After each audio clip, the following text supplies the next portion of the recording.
What is up? What is up? Welcome, one and all. We got 8 watching. My goodness, that might be the record before the intro ends. But welcome to everybody who has tuned in tonight, this Sunday, the 28th of February 2021. And there he is, the guest of honor, Devil Speak, who hopefully, all being well, technological appliances permitting, we will be speaking to him on the phone because he's got a little bit to say on tonight's topic. So who have we got? Nancy, as always. Kaz, welcome over in the United Kingdom. Baby Pamplin, and I did see Mrs. Owl also. Max, welcome to the Reality Decoded Facebook group, and also welcome to Reality Decoded, this third and final night of the week for our scheduled and regular streaming at 9 p.m. Eastern, live from Toronto and the Thrift Store studio. Didn't know I was going with that for a second then, and a little bit of state of mind that I am in. So bear with me 1 second. I just got to take a couple of things down. Let's get rid of the thumbnail. And here I am in glorious black and white. Do I need to make a slight readjustment? I think maybe I do. There we are. That's better. So good to see you guys. It is Sunday, as I said. It is the end of the weekend. There's time when I was, as a little kid, was a little bit melancholy about the week to come, especially if you had to go back to school on Monday. So it was always sort of a day for me that was a little bit fucking down in the dumps before you even got to sort of Sunday morning, Sunday morning. You sort of wake up in, certainly when I was a youngster, there wasn't much to do on Sundays. I used to get dragged reluctantly out of bed and dragged off to Sunday school until I was old enough to resent and not go. Well, he never necessarily made me feel particularly enthusiastic about the day. Some of you may enjoy sort of churches and that kind of stuff, may have a different approach to Sunday, but it's been a little bit one of those down in the dumps type of Sundays today.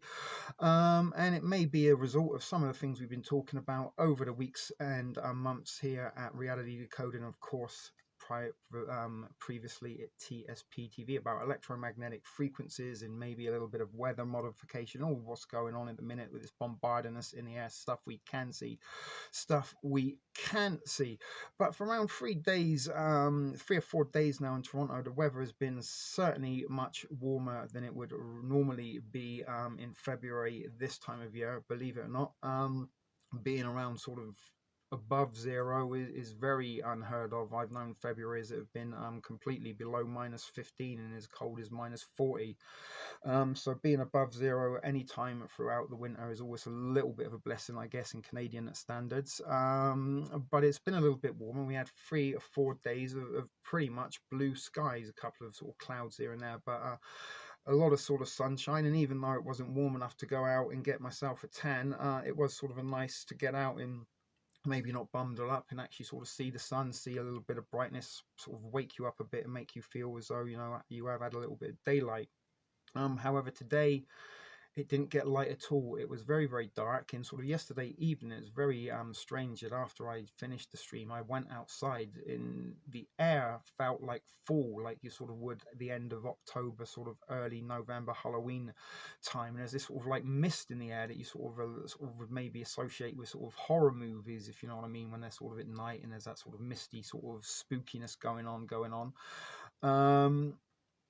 But it didn't feel like February at all. And, you know, we might be suffering a little bit of what we call false spring in here up in Canada, where sort of all of a sudden you think, oh, we're out of the worst of winter, it's getting warmer, we can put the snow boots away, maybe no more shoveling. And then a week later, boom, we get hit with an Arctic vortex. Now, also, you know, some of our dear Texans that do tune in, and we do have a large Texas connection, they recently suffered a very bizarre and sort of freak weather system that brought all sorts of pandemonium and problems to our beloved Texas state, and it had you know, the power grids and all this sort of stuff sort of apparently had trouble dealing with that cold weather. But sort of while Texas is sort of experiencing abnormally cold, I'm not saying it's abnormally warm. but it certainly is a lot warmer than it was now. In something I was also having a little chat with Annie Bedell about, our dear friend at Prepper Chicks, was the fact, and hopefully she's going to come on later in the week and talk a bit more about this, that the sort of Earth is sort of tipping on its axis, which, if you sort of think about it, if sort of it has slightly tilted, then maybe Texas has been pushed up a little bit more closer to the sort of weather that they've experienced, while we're getting pushed a little bit away from it. But more importantly, could this be the result of modified weather systems, or maybe they've figured out how to weaponize weather systems? And it's very hard to drag a weather system into a court of law and charge it with manslaughter of a mass degree. But as I said, the bizarre weather phenomenons that you've been experiencing, something also that I've sort of highlighted and put a few pictures of recent sunsets, and the fact that they sort of look very purple. And we suggested, are they sort of somehow spraying a purple filter into the air for whatever purpose? And sort of what I suggested a little bit in conjunction with Project Bluebeam, is this the 3D effect? Because if you've got a blue and the red 3D glasses and you put them on, it kind of creates the purple that makes everything sort of jump out and look as though when you're in the movie theater you're in and amongst the screen.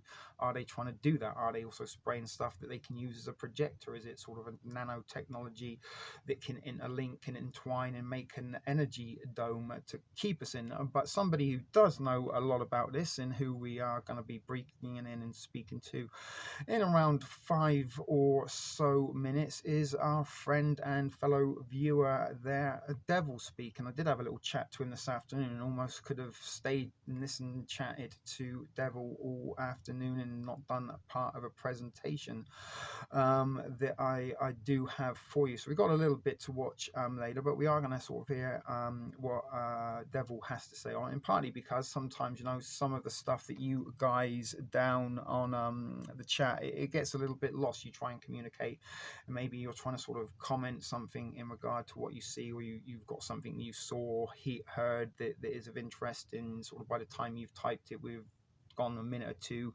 into the stream, and then we sort of have to backtrack, and sometimes you only get a little sort of amount of words that you can use, so sometimes you need multiple stuff. So by bringing people on, opening up the phone line, and giving the mic to them to speak, we can hear what they have to say rather than having to try and force. And also it gives you guys a chance to sort of put a voice to the name, and maybe when you read comments you can sort of picture or not picture, but put the voice to the words, so to speak.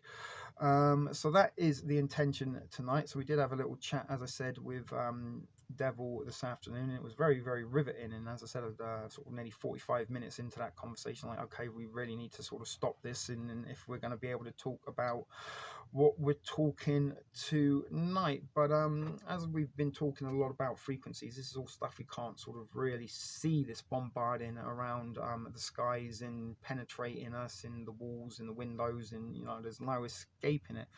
And does this have a particular effect on us? We've looked at some of the symptoms, and looked at the fact that the symptoms of electromagnetic and radio frequency sensitivity are identical to the symptoms of COVID. Is this how they're spreading COVID rather than spread it virally, disease form? They can virally spread it, just as a viral meme gets spread on social media. We can use our devices to spread a disease and create and generate the symptoms that way. And then when we go and get our tracer, by the time we get to our local testing site in whatever town and city, the information from our cell phone gets transferred to the hospital. And when you turn up to have your test, oh, okay, yeah, Mrs. Fan Guy here. Now, are the emojis your middle name, or was that your maiden name? Okay, we've got your details here. Seems you have COVID. You're like, but Shah, I haven't had smiley face upside down emoji, crazy lady emoji, the test yet, purple heart emoji. And as well, apparently it's showing that you've got COVID. I'm afraid we're gonna have to take you off to the quarantine. Concentrate. Karen, no, we're just gonna take you to the vaccine site. Just don't worry about it. We'll take care of you from here on. So, does your phone transfer the data? Can the virus be transferred to you electronically via the frequencies that your phone could emit? And then your phone software syncing up with the network in the grid can then transfer that in advance to wherever you locate, 'cause it knows where you're going. It's got GPS and stuff like this. It can see where you're on your way, and in an instant, boom, upload your information into the system. So when they conduct your testing, you may or may not be positive or negative. Again, a bit outlandish, bit out there, but let's not rule anything out. And another thing that could also create sort of cold and flu-like symptoms would be weather. And if you could create and modify the weather for the perfect conditions to make people get colds and flu, that you can then label is COVID-19 if you choose, that would be another way to create something that not necessarily needs to be virally transmitted. Because, as I said, sort of, if you do put a real disease and it does go on to mutate, how would you contain it if you were one of the surviving members, unless of course you did have the real and true antidote to it? But it would sort of be safer to create maybe cold and flu-like symptoms, or create it electronically and magnetic through electromagnetic frequencies. Excuse me, as I said, my brain dead today. And is it not this the effect of the weather modification or frequencies? Who knows? That's someone What are we chatting here about? Before we do try and get Devil on the call, and hear what he has to say about aerosol spraying and his connection to these things. So where are we? I'm down the street from you. I'm in Springfield, Oregon. Kaz was saying something. Yeah, same here. Relatively warm for the hibernations out there. Bam, cold front, kill them off. Quite possibly. Mrs. Owl is in Oregon. Okay, so Oregon and Devil speak. There's our little Oregon connection. We've got a Texan connection, an Oregon connection, and of course our dear beloved Cajun agent Nancy. Although Devil, you were originally from Louisiana, as was Marduke, I think. So we do also have a little bit of a Louisianan connection. Are you called Louisianans? I don't know. But anyway, Devil, give me a thumbs up emoji if you want to let me know if you are ready and waiting, and we will get you on the line, and you can talk a bit more about it. It's all about sort of piecing the parts of the puzzle together, so we can see the bigger picture, and no one pair of eyes and one pair of ears can see and hear it all. So that is again why we're bringing Devil in, and something we tried to sort of encourage a little bit on TSP TV under the sort of Project Thrift Store was, come on guys, bring me your conspiracies, give me the stuff that I like learning. You guys hopefully like learning. Let's all build this together. So yeah, hopefully this works well, Kaz. And we did used to have a call-in show a few times, but we did get a couple of random oddballs calling in, and maybe a couple of fangirls. But Devil, as I said, buddy, if you are ready, as I've just seen you've given me the thumbs up, I am dialing now and putting you on speaker. Let's make sure we've got plenty of volume. Please stand by while we complete your long-distance call. To avoid this message, please dial 1 before a 10-digit long-distance number. Hello, Darcy. Hopefully you heard that little thing all right. There it is, and you can hear the dialing of the call. Would you like to play a game? I would love to play a game. Welcome, Devil Speakers, the first official guest caller that we had, or guest presenter, whichever way you want to look at it, here at Reality Decoded. So thank you for popping our guest caller, Cherry, and thank you for the spooky, would you like to play a game? So I had to do that because of the chat last night. So you went and watched it? Oh, I've seen it many times. We were talking about it in the chat last night. Yeah, we did have a little bit of a chat about it last night. Hopefully, hang on, let me just make sure everybody can hear you all right. We do have a little bit of interference, it sounds like. I don't know if that's because I got two devices close together, or the powers to be are already adding some algorithmic interference to us. So I'm going to hand over to you. Say a little bit about where you are, what you're from, and what you're going to talk about. And it's all yours. The mic is yours. All right. Everyone can hear you. I guess me and Miss L must live pretty close together. I'm in Springfield. She's down the street in Eugene. so probably only 15 miles away from each other. I'm from Vicksburg, Mississippi. I used to go hunting and fishing in Louisiana. Yeah, I've done a lot of scary stuff in those swamps. That's for sure. One of my first jobs in the swamps was setting off explosives. I was like 16, 17. I've done a lot of crazy shit, you guys. So, I can imagine. You look like heard someone a lot of things. that's done a lot of crazy shit. Kaz, are you saying you can hear a tap, tap, tapping? Because we do have a little bit of interference, it seems. Before you get too carried away, what I might do is try and call you again and see if we've got a clearer line, because someone's playing drums. Yeah, there's a lot of interference. Let's try one more time before you get too far into yourself. My apologies. This is what I say in technology, so stand by. Okay, so there was a little bit of interference going on there. Not sure what that was all about. So let's try again and see if it's any better or any clearer. Please stand by while we complete your long-distance call. To avoid this message, please dial 1 before a 10-digit long-distance number. Thank you. But prior to that, I think you guys could hear him okay. It was just very kind of tap, tap, tapping. All right, is that a little better?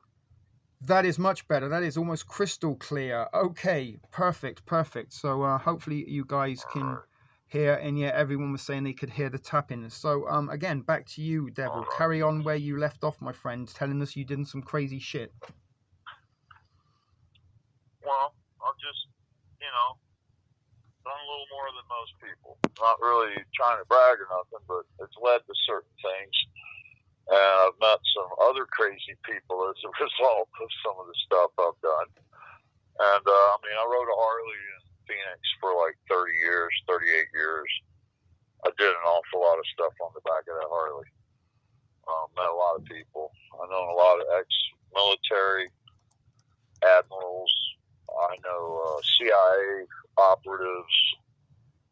I knew a guy, okay, yeah, this is going to sound even crazier than anything you guys ever heard. I knew a guy who tried to kill Fidel Castro 3 times.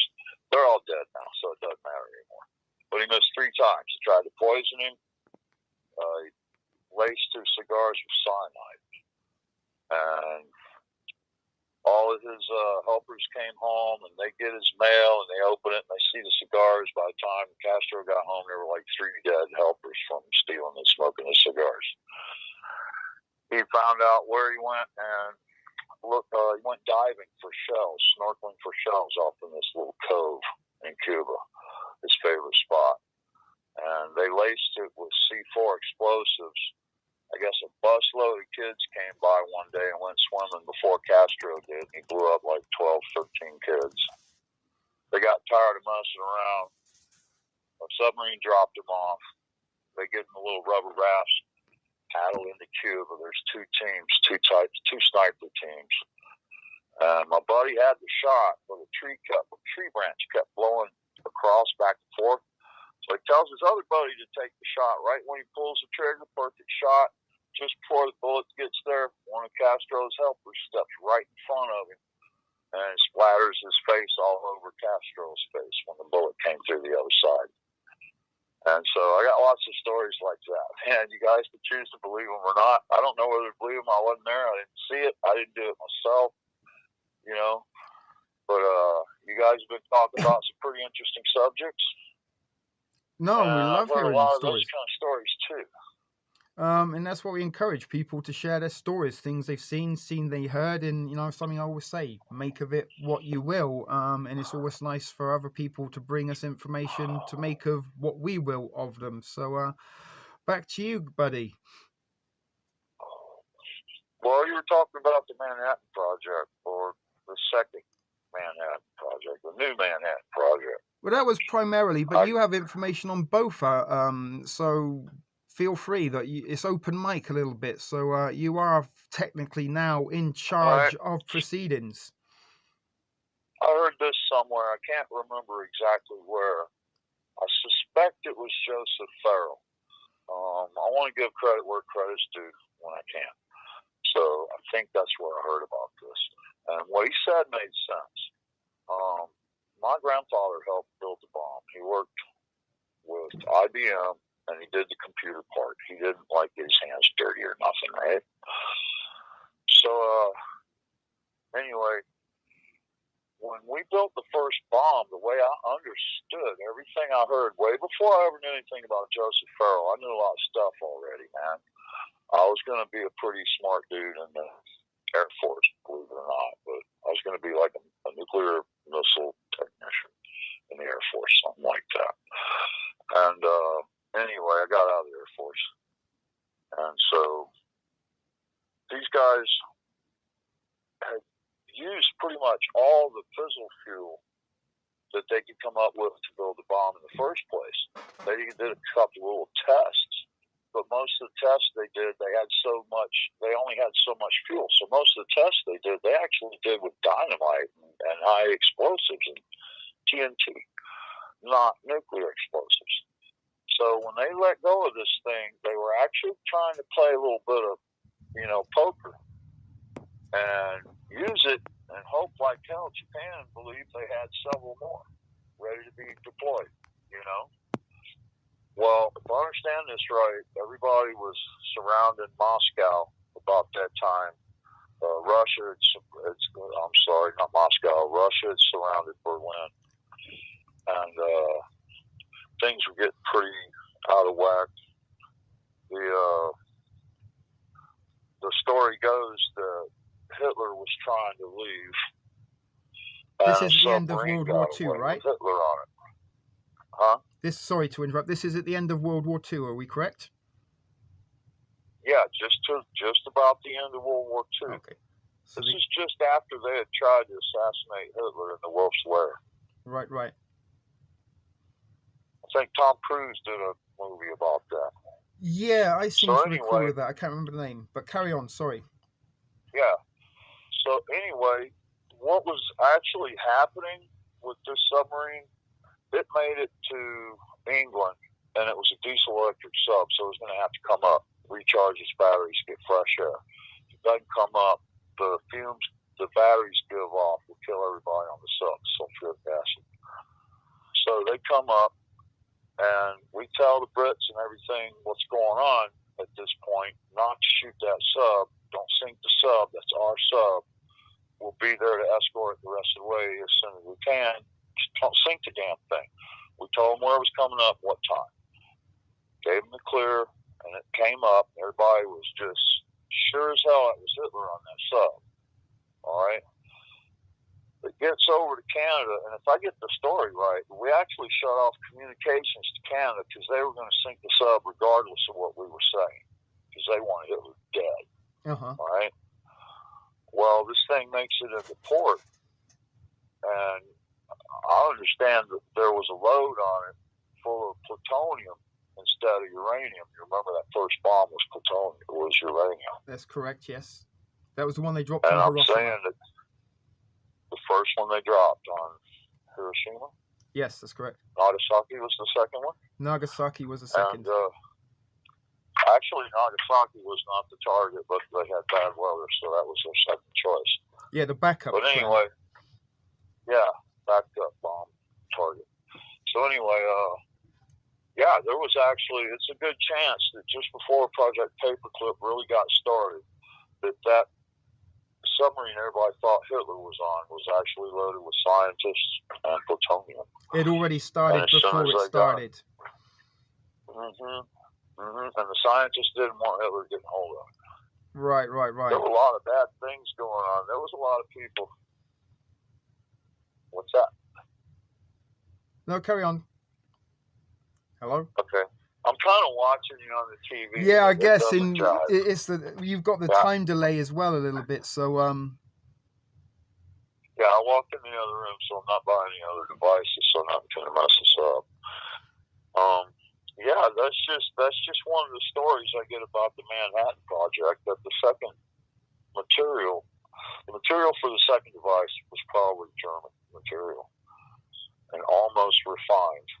I know how they were doing it. They were using, I'm pretty sure, I mean, I wasn't there, but they used centrifuges and heavy water, if I'm right. And that takes a lot of time to refine, they need a whole bunch of centrifuges, like 100, 200. It's a weird process. Heavy water has got 3 hydrogen atoms in it instead of 2. So they call it heavy water. You get that hydrogen out of it, and that's your fuel for a bomb, right? Yes, yeah. I mean, this is sort of when we get into the realms of there was an actual scientist called Heisenberg, right, during the war, who Walter White in Breaking Bad took the alias of, or that was his persona. He was Heisenberg, but there was an actual Heisenberg, and this is kind of the stuff that he was dabbling with, I believe. Am I correct? Yeah, and there was Oppenheimer. Are you still there? Right? Yes, that's right. Oppenheimer. Oppenheimer also, yeah. And that's very interesting because, you know, we hear about Operation Paperclip and sort of, I guess they knew that this was going to take place, but they sort of got the most important scientists out before the others had a chance to pick them, I'm guessing. And the information, as you said, was better in the Allied hands than the National Socialist hands at that time of the war, because who knows who in desperation, you just press buttons left, right, and center, right? Maybe. And it's interesting you say that there were 2 different bombs. So they were kind of, I guess, testing the effects of what the hydrogen in the, what was the other one? Plutonium. Yeah. So let's see what damage plutonium does. Let's see what damage hydrogen does, and then which one works the best is the one. A little bit like the VHS and the Betamax, I guess, of atomic bombs. Which one is more popular or effective is the one we're going to go with, perhaps, to make a bad comparison. Understand what I said. I don't think they had enough to build but one of the uranium bombs, and that was the first bomb built. And I don't think they would have dropped another bomb. And if this submarine hadn't showed up with all the scientists, see, they were escaping Germany because they didn't want the Nazis to have that weapon. Right. And a lot of these sort of scientists were working not against their will. They sort of had no choice. It's like work for the Nazis or we kill your kids type thing. Right. And there could have been some good ones that wanted to do something for the good of the world. I kind of doubt it. But there's always that chance, you know what I mean? Yeah, there's good in every pile of shit, I guess. Yeah, one crunchy turd out of the other 4, you know? Yeah, exactly. But yeah, no, this is information. And Murphy's Law, welcome. She's in the chat here. And I know that's a good friend of yours. And she's saying you are a wealth of knowledge. And you are, for sure. Well, I've got this for you, too. You've been talking about time travel, anti-gravity, UFOs. So I'm going to throw this at you. This is the same time frame. Okay? I got a couple of stories here for you.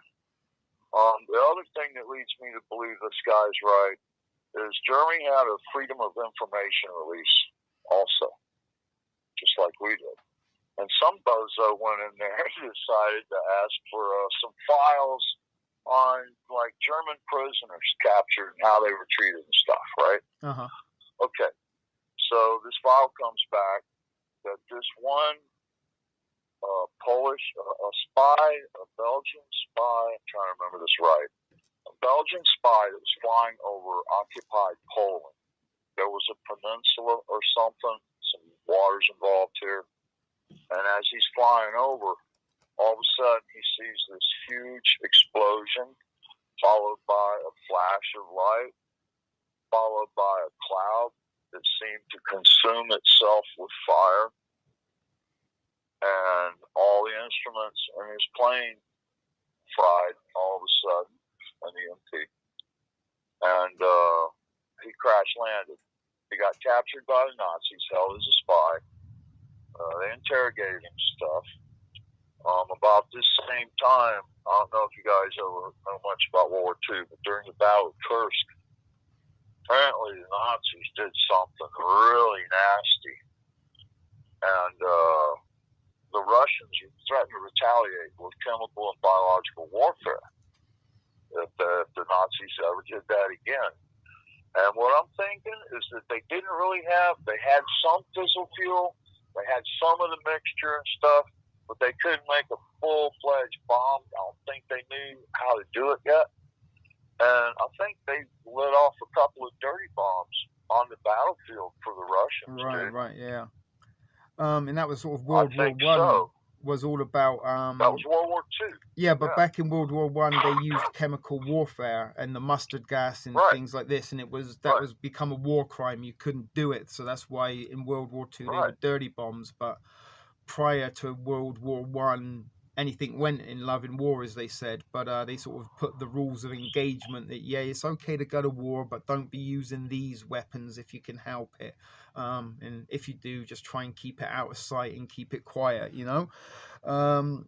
So the Nazis, you know, the scientists in their advancement was way ahead of sort of, you know, they had the rockets and the V2s, and it was sort of the V2s that supposedly helped with the United States in their rocket, in jet engine technology.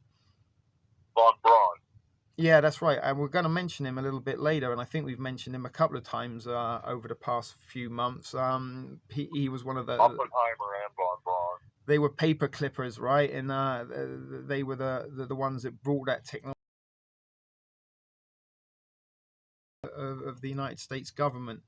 Hello, Martha. I know Oppenheimer. They totally saved his skin. He should have burned on the cross. Yeah, I mean, he should have been executed.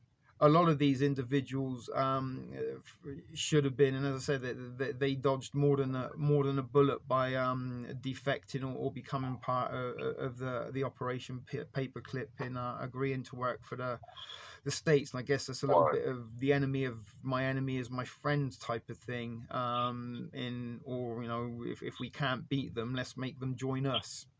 But well, I kind of saved the best for last for you on that one, man. Okay, go. Trying to make this quick as I can too, buddy. No, you've got all the time in the world. Okay, about the same time, a few things were happening. You've heard about Die Glock, the German bell, right? Yes, Nazi bell. We've mentioned that a few times. Okay. Yeah. So I'm trying to stay with things we kind of talked about. Okay, so about the time that the Russians were surrounding Berlin, and that sub starts getting the hell out of Dodge. The next thing that happens is Patton's just sitting there, got nothing to do. You know, there's no room for him to get a tank command or nothing. The Russians are they're going crazy. They want to kill some Germans, man. They deserve to be able to turn them loose, you know. So that's all that could be done. So we backed off out of the way. Patton's like, orders, sir. So the orders go, we want you to go to all these secret Nazi facilities and see what kind of secret technology or wonder weapons. Remember Wunderwaffe? The Wunderwaffe, yeah. Wunderwaffe. Probably pronounce that word. But anyway, and go find It'd probably be stuff. Wunderwaffe in German, right? Yeah. I'm trying to use the right word. No, that's okay. We don't use all right. I mean, God, some people don't even use words at all. Nancy. Emojis. Nancy. We love you, Nancy. But yeah, it is fascinating stuff. So carry on. Yeah, I don't care what she says. You're all right, man. So anyway, yeah, I'm not sure she ever quite caught on to that joke. That's all it was, though, Nancy. Anyway, so the next thing you know, he goes and he starts finding all this stuff. A lot of people say this is why they killed Patton at the end of the war, because he knew he saw too much of the high tech stuff. He knew too much, right? Right. Yeah, maybe. I don't really go with that. I figure he was in a Jeep, and Jeeps are pieces of crap, and he wrecked it. They roll over too easy. I use them too many at deer camps. I know they roll over. The good thing about them is you can get them up, pick them up like you can a Harley and flip them right back over, and they still run. Right. That's the great thing about them. Very resilient, they don't weigh nothing, 1,200 pounds. My Harley like 700, so two guys can flip a Jeep, And I guess that was the beauty of them in the field, right? If they did topple over, they didn't take much to get back up and running. Yeah, that's what I'm saying. The only way, yeah. So anyway, Patton finds some of the stuff. One of the things he probably found was the Nazi bell. I heard that like once a month or so in Berlin, all the electricity would be shut off and diverted to a secret facility in the mountainside where this Nazi bell was. And what I understand is they were trying to take all the AC electricity that they could get their hands on and convert it into DC electricity and put it in this Nazi bell. Well, they had their best scientists and about 15 slave Jews working on it, and something went wrong. It got away from them, and it fried everything in the whole area. And then they built this corral to hold it, made out of ceramics, so it couldn't burn, wouldn't melt, nothing would happen to it, and it could withstand high heat. They changed it to this thing, did it again, and everything seemed to be going all right. And that's when Berlin started losing. And what was happening is they were losing all their runways and stuff, and they needed something that could take off up and down. Mm-hmm. It didn't need a long runway to lift. But I think what they found was something they weren't bargaining for. I think they bent time, space. I don't know if there's such a thing as that being even possible. I've heard it before. I'm just repeating what I've heard. And, man, we are getting some interference right now, huh? No, I'm still hearing you clear as a day. It must be your end, and I think the guys, you can hear you clear. I can hear you clear. Okay, that's good. Okay, I'll try to ignore it. It's really messing with me, man. Anyway, if where I'm kind of going with this is later on in 1965, somehow they lost this thing in Germany. It disappeared on them. Okay? And it shows up in Kecksburg, Pennsylvania in 1965. Right. You guys ever hear of that? In Pennsylvania, this is the Nazi bell. The Nazi bell. It disappeared at the end of the World War. They lost the damn thing. It floated away, man. It went up and then just dropped down when it ran out of power. So yeah, everyone is hearing you loud and clear. Years to run out of power, which would bring me to my next point about the Nazi bell. Okay. Man, what is that interference? Just do you by any chance have your volume up on your YouTube? Because you might get a little bit of backlight. You know, like kind of when you get too close to your speaker and your amp, and you get that back feeds type of effect. No, man, everything is off in here. I wouldn't do none of that.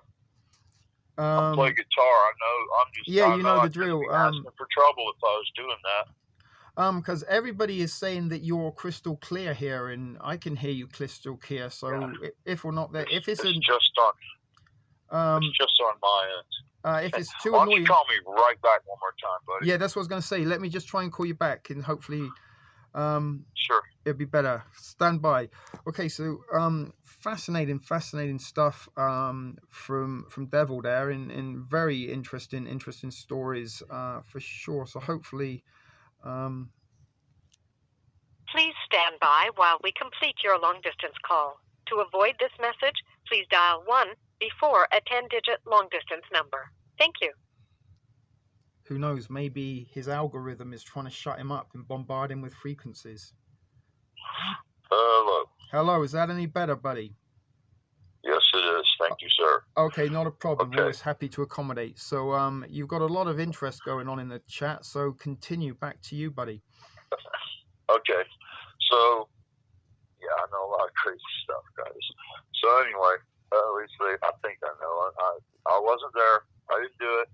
It's all hearsay, you know what I'm saying? Make of it what you will. Makes sense. Some of it makes sense. No, exactly. So anyway, I'm going to jump ahead past 1965 and tell you guys about something else that we all found. And I'm going to explain to you what we all found. You can sit down for this one, Jackson. All right. So PlayStation 3 came out, and they had a blockbuster game called World at War. And in that game, there was another game called Zombies. It was kind of cheesy and wasn't very advanced, but everybody loved Zombies. The next year, a new World at War game came out. What was that? Call of Duty first one was World at War. The second one, hell, I don't remember. But everybody bought it, and it had an updated zombie, a whole storyline behind it. And 4 characters. One of them was Rickenbacker, and he was a Nazi scientist. All right? There was a Japanese guy, an American guy, a German guy, and a, I don't know, I can't remember. There was 4 guys. So the deal was that when you went chasing zombies around some of this map they had, you'd run across one of these Tesla coils, right? Mm-hmm. And the other thing you would run across is a Die Glock. Oh, I meant to mention something about the Kecksburg thing. That's where I left off. I'm sorry. Don't be. The people that got, okay, when these people saw the Nazi belt in Germany, they took photos of it and had these weird hieroglyph-looking symbols all around the skirting towards the bottom of the bell. Right at the base of You know? it, okay. Hieroglyphics. Right, base. Yeah, hieroglyph-looking stuff. So, symbols. The one in Kecksburg matched. So is this to suggest that maybe, you know, we talk of ancient aliens, or we heard of ancient aliens, and we sort of date back, you know, the pyramids and out in the Aztec, they also had pyramids and charts in maps and things of the sky. Could possibly the Nazis have found ancient technology? And again, if you remember Raiders of the Lost Ark and The Last Crusade, Indiana Jones movie, the third Indiana Jones movie, they were looking for the Ark of the Covenant and the Holy Grail. Was to say they weren't looking for ancient Egyptian artifacts as well as Christian and other religious artifacts in order to try and harness that technology, because that's what they wanted to do with the Ark of the Covenant, right? They wanted to use it as a communicator to God, and then use the power of God to be to use for the Third Reich. Yeah.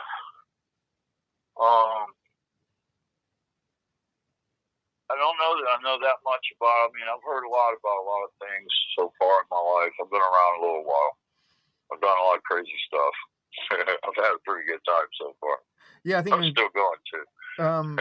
Yeah, I think some of us are still going in the chat right now. Maybe Martha and Nancy, I can imagine, are on the moonshine as we speak. Hey guys. But yeah, so the Nancy Bell, or the Nancy Bell. Okay, this is where I was going with this. Okay. In the game, you see the Nazi bell, and as you're trying to open what they call Easter eggs throughout the game, you find out that the bell has this so-called element 115 that runs the machine, right? Well, here's the thing. The German word for 115 is Pente. So this stuff that they have is called Pentium, and you can Google it. And what Pentium is the best way to describe this is atoms make up molecules. Atoms are smaller. They're made of less stuff. They got protons, neutrons, and electrons. The electrons we were taught wrong in school. The electrons are in a little sphere that's inside another sphere, and in between that sphere, the two walls of those two spheres, let's say, is what's called a probability field. Mm-hmm. This electron can pop in and out of existence within that field. There can be 1 or 2 electrons. There can be a whole slew of them. There can be 10. There can be 5. There can be 1 again. There can be 1,000 all of a sudden. It's a probability field. All right? So, also within this field is your gravity A field and your gravity B field.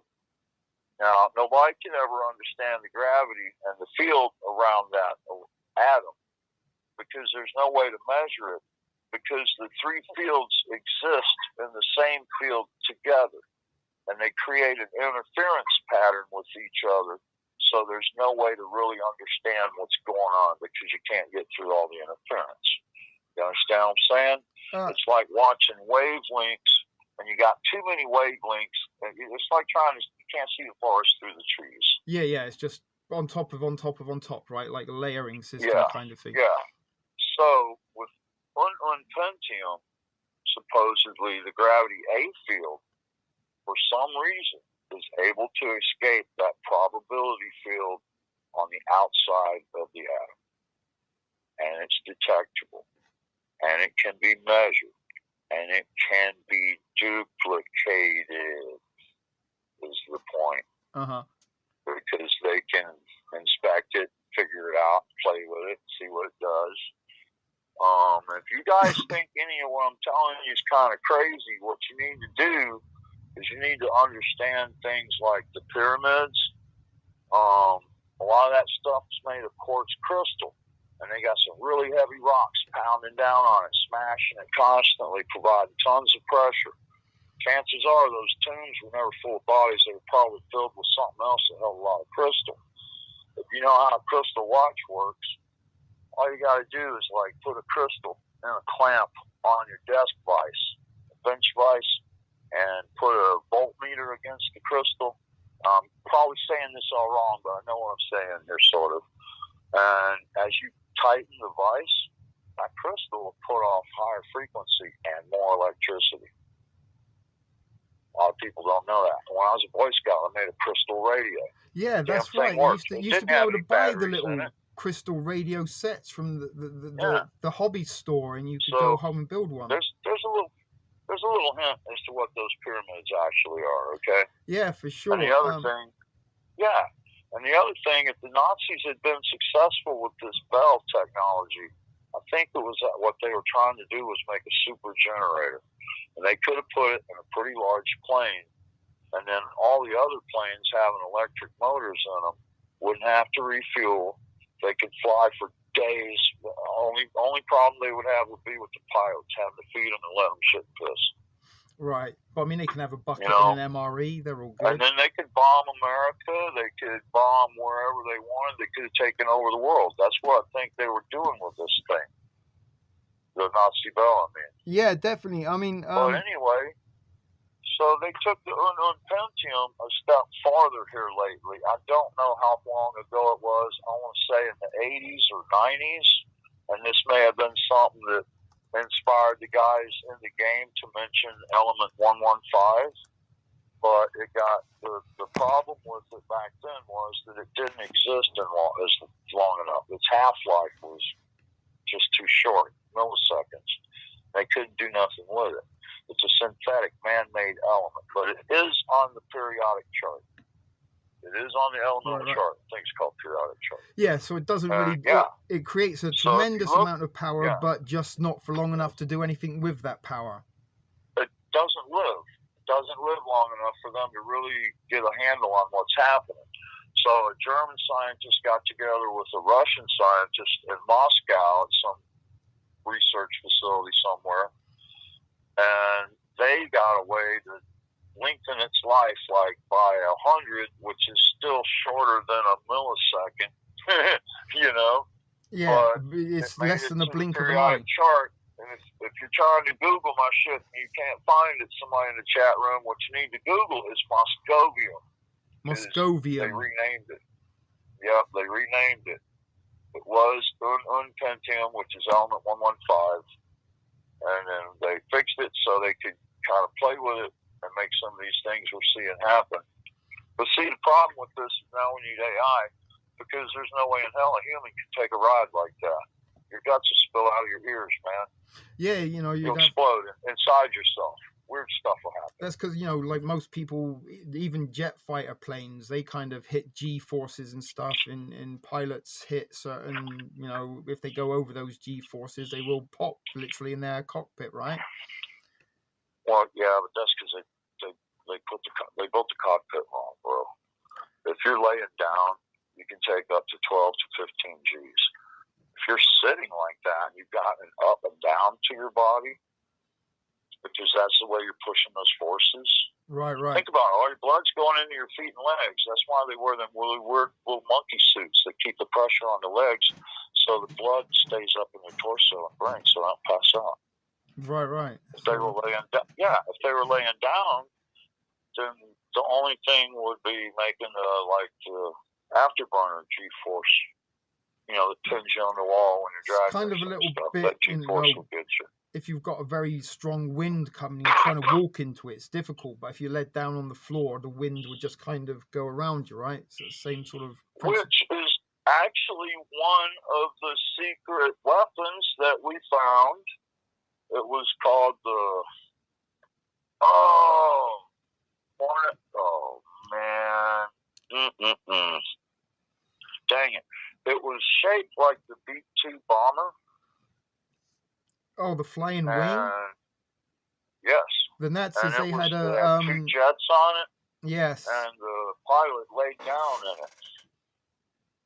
Yeah. So he could have taken more G-forces than anybody, but the plane couldn't because they didn't know how to build them yet. Right? I mean, wings would have fell off the damn thing. Interestingly, sorry to interrupt you, but Trip just mentioned in the chat, Devil, that Bob Lazar talked about Element 115 back in the 1980s, and this was the game. And we were chatting about that game within the game, the zombie game, earlier this afternoon before we did the show. And this was a little bit of kind of an example of predictive programming, perhaps, or some sort of coded message within some realms of fictional fantasy video game, right?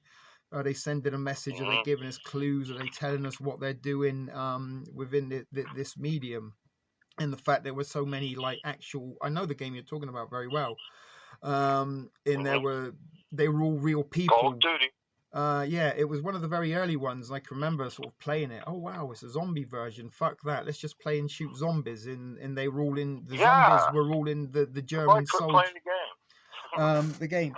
So rather than get too much into the secret Nazi technology, which trust me, Devil, you're going to have to come back for sure in the not so distant future and talk about some more stuff. You also do know a little bit about what we're talking about later in the presentation with the aerosols and the spray and everything that's going on in the skies above. And you have a little bit of information in. Are you close to the factory or somewhere where they carry this stuff out? In Arizona, I wasn't too far away. It's not too far from Tucson. I lived in Phoenix. Okay. But, I had a Harley. I was all over Arizona all the time. Nothing was too far away from me, And there's this place outside of Tucson towards New Mexico, and it's called, it's an airport right there on the border. Just before Mexico, New Mexico, and Arizona. And the air company, like Air America, Air whatever, this is Evergreen Air. Evergreen Air. You know what I mean? Yeah. Yeah, like Northwest Air or Southwest Air or Delta Air. You know what I'm saying? This is so Evergreen it's like an airline, but it's not really an airline. Well, I know what I saw. But I also know that the same thing I saw could totally be used to replace. All right, they put these canisters on these airplanes, and they fill them up with water. All right, and you guys will see some of this, but this is happening too much for it to be testing anymore. Right. But when they want to put the whole load of passengers on one side of the plane, it looks like the plane is full of beer kegs. You got it? Mm-hmm. Where every seat is, instead of a seat, there's a freaking beer barrel right there. Yeah, I've seen some pictures of this. And see, some people are calling these chemtrails. That's not how they do this, man. Come on. There's 1,000 I ain't humping 1,000 barrels. No, sir. You're putting a big tank inside there for me, and I'm filling it up with a truck that's got a big tank, and I'm filling it up with something that looks like a water hose, and that's all the work I'm doing. You know what I mean? Yeah, the whole plane could be a tank, right? You don't need to put individual tanks. The whole plane could be one tank. No. When you see these guys talking about these planes with the individual tanks in them, what that is each tank is full of water. And each tank represents the seat and the passenger that would be in that sink where that tank is located. Oh, okay. As they're testing the plane to see how it's going to respond to being balanced this way or balanced that way, or what it's going to do if it loses something else, they shift the weight around that way by expelling some of the water. moving the water weight around inside the fuselage too. You understand what I'm saying? Yeah, kind of. I'm sort of half reading a comment and half listening. But yeah, people continue because this is interesting stuff. Well, the other thing is that another side of this is that a while back, there's a company called Cyril went to this guy's farm and noticed the runoff from his farm was emptying into a little pond, drainage pond. And it's full of all this, pesticides, herbicides, and of course a whole bunch of fertilizer, right? Lots and lots of fertilizer. And it's green slime that was growing in there when it should have been dead. Nothing should have been able to grow in this pond. So the scientist takes a sample of it, and they start screwing around with it. And see, a plant naturally makes what they call Roundup. Okay? It makes it for about 2 or 3 weeks when the plant is really fragile. So like a rabbit will come and nibble on the small plant, it tastes sour. He doesn't eat the rest of the plants around it, and he's tasting that Roundup in the plant. It only does it for a few weeks. Well, this green stuff living in the pond was living in that stuff and making it like 50 times more than it should. So they genetically altered corn and put genes from that green crap growing in the pond into the corn. So the corn makes that stuff itself. And the other thing, supposedly, is these chemtrails. I'm sorry, I was going to try not to say that one. Go ahead. Stratospheric aerosol injection that is going on, which is what you need to look up to understand what I'm telling you. Yeah. Is polluting the ground about 7 millimeters deep. That's only like, let's say, less than a half inch. For Americans, you know what 7 millimeters looks like. Yes, it's less than a centimeter, so, yeah. like maybe that much. I would say smaller than a 9 millimeter, but yeah, that's only a joke for the guys that like guns. So anyway, that soil is not gonna want to grow stuff, but this genetically modified stuff is genetically modified to be able to grow in that soil. I live in Oregon. I've heard they want to genetically modify the trees. Yeah, they do. I mean, but they do that. Trees are organized. Humans are organisms, right? We could be genetically modified, and I'm pretty sure, we are in the process and may have already been genetically modified. But this is all to do with what they're spraying is now kind of is affecting trees and plants and vegetation as much as it is food sources. Right. I see fungus growing easier in places. I got roses. I can't get the black spots off my rose leaves. Right. But yeah. And they got that wasting's disease out here, it's called, where the deer are wasting away. Yeah, that's what... They'll get this disease, and they'll get sick, and all the other herd will shun that deer somehow and leave it alone. And it'll die lonely as hell. It'll take months, maybe even 2 years for that deer to die, but the rest of its life, it lives alone by itself. The herd won't accept it anymore. Yeah, they used to have that with rabbits back in the UK, and if not, that was something to do with pest control or whatnot. And that was a little bit what Martha was talking about yesterday in the decomposing. Although I got a little bit confused at the start and thought the deer had COVID, but she was talking, and Becky actually sent me some stuff about the decaying deer. I'm gonna get my teeth into. So what are we at now? We're around at the hour mark. So anything else that you can add on these aerosol sprayings for us all? All I know is that they're supposed to be spraying at 50,000 feet. If they want to keep 100 tons suspended, they lose about 20 tons a week. So after they have so much up there, you'll see them back off a little bit. There'll be a haze. You can't really see the sky like you want to. And then you'll see them lightly dust the place. That's the 20 tons that it lost last week. So once they have it up there, they only need to replenish it every now and then because it only falls out so fast. Yeah. You know? It's kind of like keeping Yeah, the and if it's bathtub any just lower topped than up. 50,000 feet, that's not what you're seeing. Yeah, and so what sort of kind of things could this potentially do to our atmosphere? It could also, we look at the impact it could have on livestock, on humanity. Could it be used for anything else? Oh, well, I kind of thought that on my own one day when I saw that they were loading all these heavy metals, and all these metals conduct electricity. And I was just kind of wondering if we were fixing to get hit by an asteroid or a nuclear bomb or even a plane or anything else trying to come to the atmosphere, if they wanted to zap it real quick with a huge power supply, maybe a nuke, Kind of and turn almost the making, entire atmosphere into a plasma.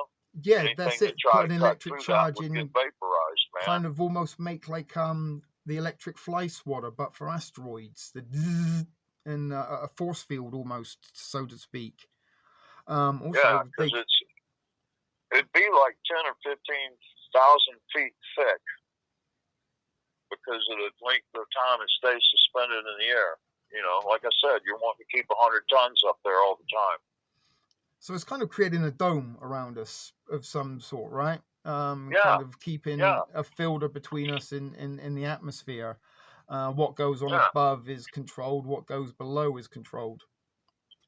When they first started this, they actually did it in Britain.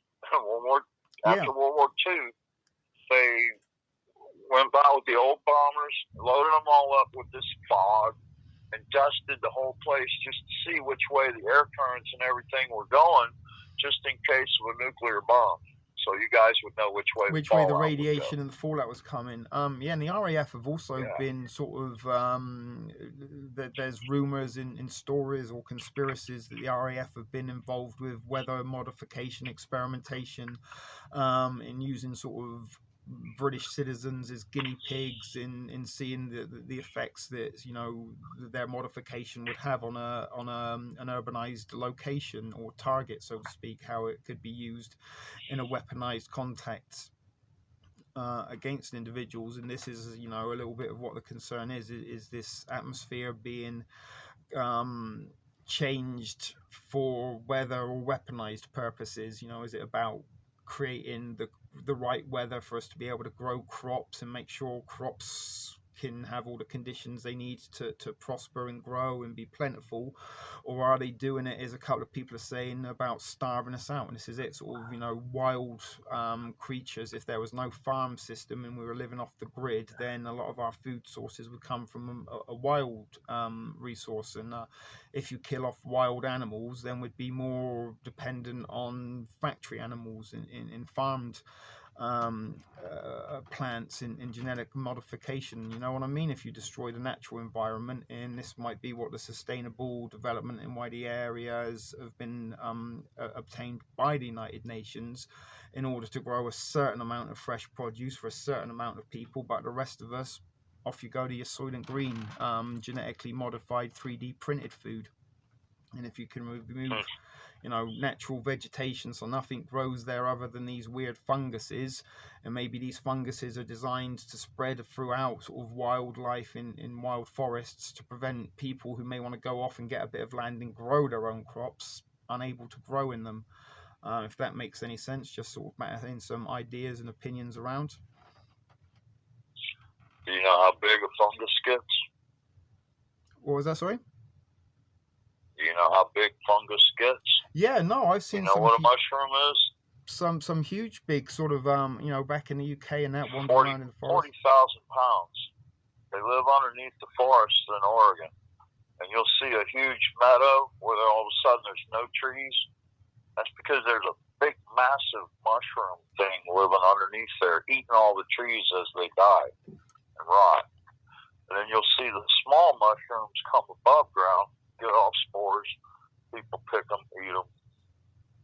Yeah, they're kind of not too like fungus. I mean, you get foot fungus in this the way mushrooms spread are very similar. The largest organism on Earth, bro. Really? A lot of people don't. Yes, I'm telling you, 40,000 pounds of stuff underneath the ground in old growth forests in Oregon, where you see a pasture or like a lagoon, and there's lots of trees all around it. You'll see this perfect circle where there's nothing growing except, small plants, grass, flowers. That's because there's a huge mushroom living under that, dude. Right, so that's like, okay, wow. I guess you kind of, if you ever come across this stuff when you're out and about where you are, because Oregon is very kind of foresty. I have driven through Oregon. When I didn't stay long as I'd like to there, but it's mostly woodland, right? A lot of it, yeah. There's some lava fields out here. I went and saw those. Lava as far as I could see. No trees, no nothing, just lava. Yeah, that's kind of, it looks very apocalyptic, almost sort of alien landscape. And maybe if you wanted to sort of pretend you were on Mars, that would be a great place to put a little radio controlled buggy and pretend it was Mars, perhaps. Nah, you weren't traveling through this, buddy. Really? Big boulders of lava rock. Yeah, big boulders of lava rock. And that is the wonder of the continent of the United States. There's so much wonderful natural anomalies. You've got the huge redwood trees, the Grand Canyon, the mountains. You can go skiing. You've got tropical beaches, and you've got volcanic lava slides and things like that you're describing. But there you go. So listen, Devil, you have been a wonderful, wonderful guest caller. And unless you have anything else that you want to add, we'll let you get back and hang out with the rest of the regular offenders and degenerates in chat. And you can go and share some emojis with Nancy, because I do got a little bit of a presentation part to put a little bit more on the chemtrails and what's sort of going on.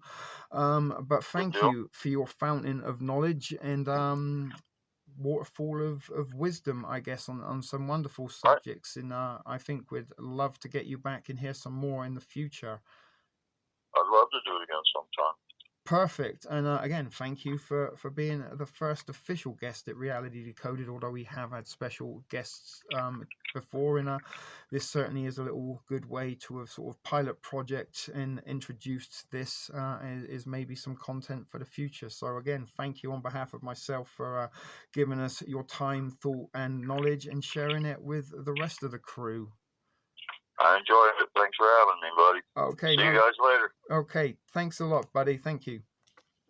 So there wasn't that interesting. And some of you guys were adding quite a lot. It's kind of hard to sort of listen, because I'm listening to Devil as much as you are, and again trying to sort of catch on the eyes in time travel.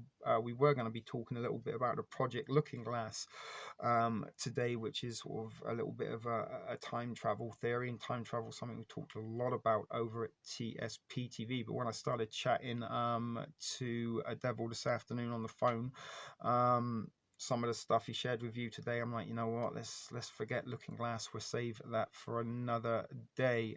But that was, thank you. Let's give it up for Devil, everybody. Nancy, this is where you can use all the emojis in the world to show how much you appreciated Devil for his time there. So as I said, I do got a little presentation to bring in for you. Sorry, also, did you kind of like the floating turd? I thought that was don't worry, Devil, you're coming back at some point soon, my friend. So I'm pretty sure. Leave them wanting more, my friend. That's what I'm trying to do. Leave them wanting more, and hopefully they want to hear some more of what you got to say, because I certainly do, and this is what it's all about. Bring what you can in. Let's all share our information, and the more information to share, the more information we have available to give ourselves a great understanding. And both you guys, you mentioned Plum Island, which is something I've heard about during when I've been looking at Montauk project. Plum Island often comes up, and it's another one of those sort of like secret locations in clandestine what's going on, and also something a little bit similar to that TV show Eureka, and how many of these little real towns are in fact government research facilities and how much of the inhabitants are guinea pigs, how much of them are secret scientists. But back to tonight, as I said, I do got a little bit of presentation to show you in regards to the new Manhattan Project, and we were sort of hearing a little bit about this on Friday night when we were looking at the mind wars and the electromagnetic frequencies, and is all of this connected and tied in together? You bet your bottom dollar it is, but again, don't take my word for it. Make of it what you will. So if you get yourselves relaxed and sit back and comfortable, camera is off. I'm about to turn off the mic and hit play for tonight's feature presentation. So here we go, guys. I'll be joining you also in the chat momentarily.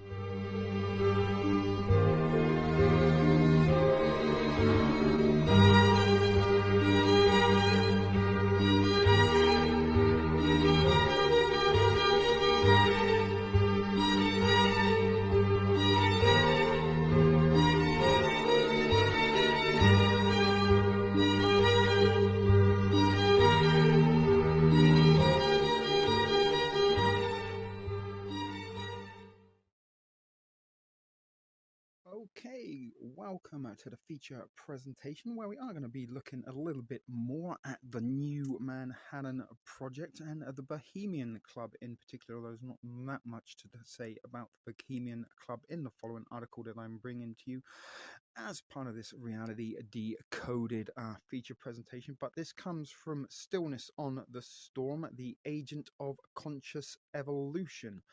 A little bit on the same page of me, trying to make you guys a little bit aware of some of the things that may or may not be going on, and providing you information to make of what you will. Not here to tell you this is what's going on, just offering the possibility of consideration to think, well, maybe it could be. But anyway, the new Bohemian Club and the new Manhattan Project, and this is an article that came out on the 6th the 22nd of June, rather, 2020, last year, so 06/22. I'm not sure if there's some interesting symbology going there, but it is that time of year again, as the summer solstice approaches, that the members of San Francisco's exclusive Bohemian Grove Club get ready for their big annual get-together. Along the banks of the Russian River in Sonoma County, California, their annual retreat is held at their Bohemian Grove, also known simply as the Grove. What exactly is they get up to there remains largely a matter for hearsay and speculations. We do know that some of the most powerful people in the world attend that senior Grovers dress up like the Ku Klux Klan and burn an effigy of a child in front of a huge stone apple. That much is well documented. However, the focus of this article is not about the carnal behaviors going on at Bohemian Grove. Rather, this article is about the Bohemian Club's connection to the biggest scientific effort in history. An effort your author, and that is the author of the article, not myself, refers to as the new Manhattan Project. To learn all about it, please refer to the greatly revised and expanded second edition of the author's book, Chemtrails Exposed, a New Manhattan Project.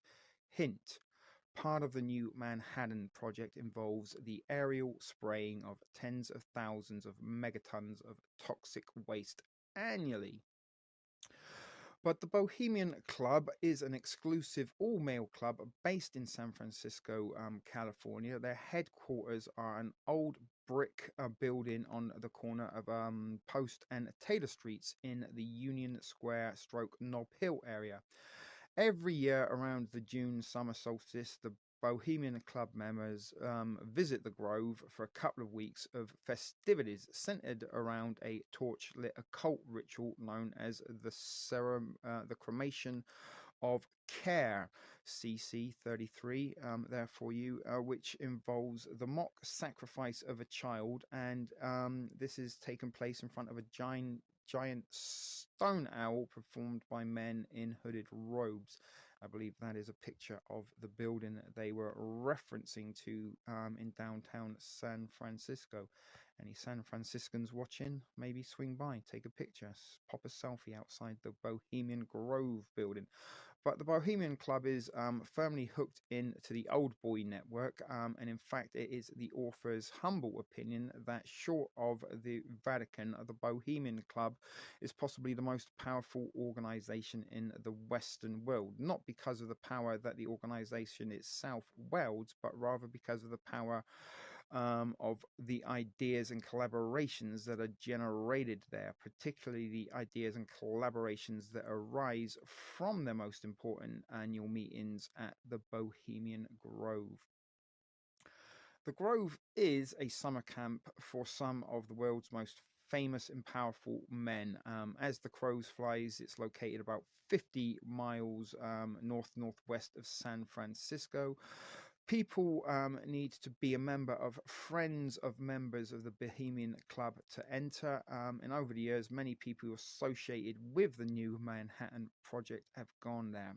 We will now go over to the documented connections between the Grove and the new Manhattan Project. And there's a picture of an assembly building there, and people stood around, not exactly sure, but it doesn't look too dissimilar to a swastika if you look carefully, or maybe a Celtic cross. But in the early 1900s, Sweden's most famous scientist, Svante Arrhenius, was born in 1859 and lived to 1927, visited the Bohemian Club headquarters as well as the Grove. He was invited there by a UC Berkeley botanist named Winthrop Osterholt, and he lived from 1871 to 1964. That's quite a long innings he had there.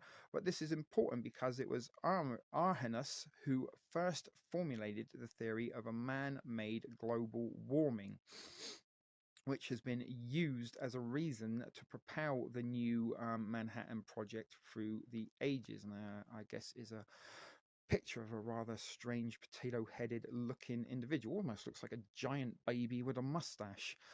Share if you agree, if you think this individual, Svante Arrhenius, looks like a giant baby with a mustache.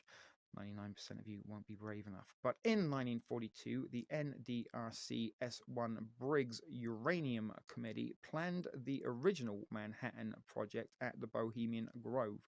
The Manhattan Project scientists Ernest O. Lawrence, 1901 to 1958, and Luis Alvarez, 1911 to 1988, Edward Teller, 1908 2003, and Glenn Seaborg, 1912-1999, were all Bohemian Club members and all worked on the original Manhattan Project, the effort to build the atomic bomb. And it was detailed in the author's book, The Original Manhattan Project, that gave rise to the new Manhattan Project. And there, I believe, are some of the individuals that we just heard of standing outside the Grove, and there is a confirmation that the Briggs Uranium Committee members at the Grove, left to right, and there are the names of the individuals for you to read at leisure, and there they are again for you to look at. Moving on. In 1943, towards the end of World War II, the original plans for today's United Nations were drawn up by a secret council on foreign relations, the CFR. Have connections to Tavistock, as does the United Nations, but they had a steering committee funded by the Rockefellers, surprise, surprise, and these plans were eventually finalized at a big conference in San Francisco, known as the United Nations Conference of International Organization, UNICO. And UNICO was held from April 25th to June 26th of 1945, and receptions for UNICO delegates and other dignitaries were held at the Bohemian Club's San Francisco clubhouse. This is significant because both the United Nations and the Rockefellers are heavily implicated in the new Manhattan Project. And I believe there is the United Nations Conference of International Organization there for you. A lot of people in attendance. goodness, imagine if a terrorist organization chose that event to have taken out a high level and large amount of these individuals that are really nothing more than our controllers and rulers, the shadow government, the deep state. But other people with significant connections to the new Manhattan Project have been involved with the Bohemian Club and Grove, as well as Vannevar Bush, 1890 rather to 1974, and he writes that he listened to a speech by Herbert Hoover at the Bohemian Grove, and Werner von Braun, you can read his dates there, was a periodic attendee of the annual summer events at the Grove. Lee A. Dubridge and John McCone were also members of the Grove. The SRI, there is a certain organization in particular that has a multitude of connections, and the SRI is the Stanford Research Institute. Guess who they have a touch of? Tavistock.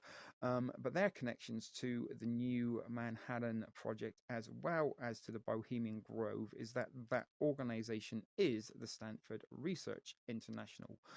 As we just said, let's take a good look at how them and the deep connections between the SRI and Bohemian Club are detailed in Mike Hanson's 2012 book, Bohemian Grove Cult of Conspiracy. Hanson was one of two people to ever successfully infiltrate the Grove. Videos of their sacrifice ceremony, cremation of care, and exfoliate, Hanson writes. Sorry, I got confused there with squinty eyes. So he did manage to videotape their sacred cremation of care ceremony and exfoliate, Hanson writes. An earlier example of a National Research Policy Institute formed through connections within the Bohemian Club was the Stanford Research Institute, and it was originally organized at the Bohemian Grove in 1945 at a meeting in the Semper Verns camp. Three Bohemians had discussed the idea for SRI for several years, and Robert Swain, Philip Lincoln, and Dudley Swim, who had frequently used the Grove as a place for conversation on the idea. SRI is literally a subcamp of the Bohemian Club, with 11 club members serving on the boards for the last quarter of century. The former Stanford Research Institute has been deeply involved in weather modification and the atmospheric sciences for a long time. Specifically, they have been very active in the areas of satellites and ionospheric heaters, which both play a crucial role in the new Manhattan Project.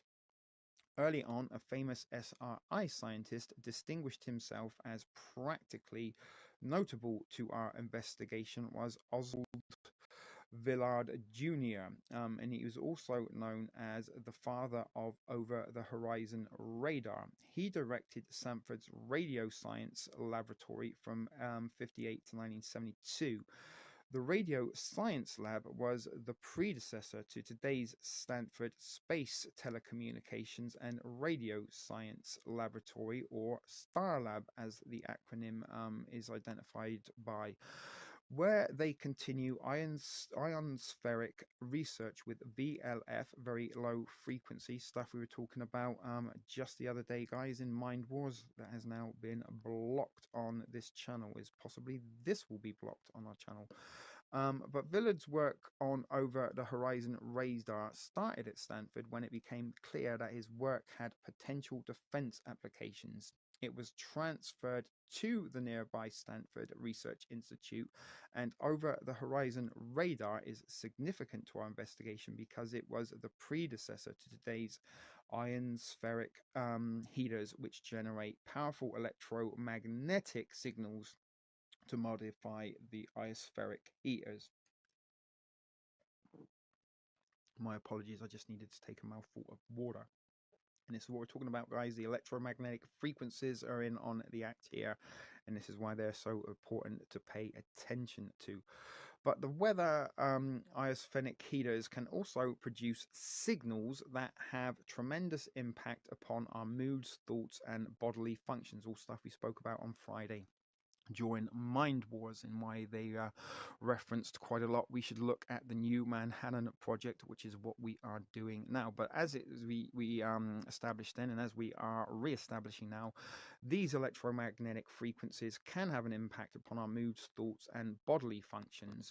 Villard was a member of the Air Force Scientific Advisory Board from 1961 to 1975. He was also a member of the Naval Research Advisory Committee from 67 to 75, which he chaired for 2 years between 73 and 75.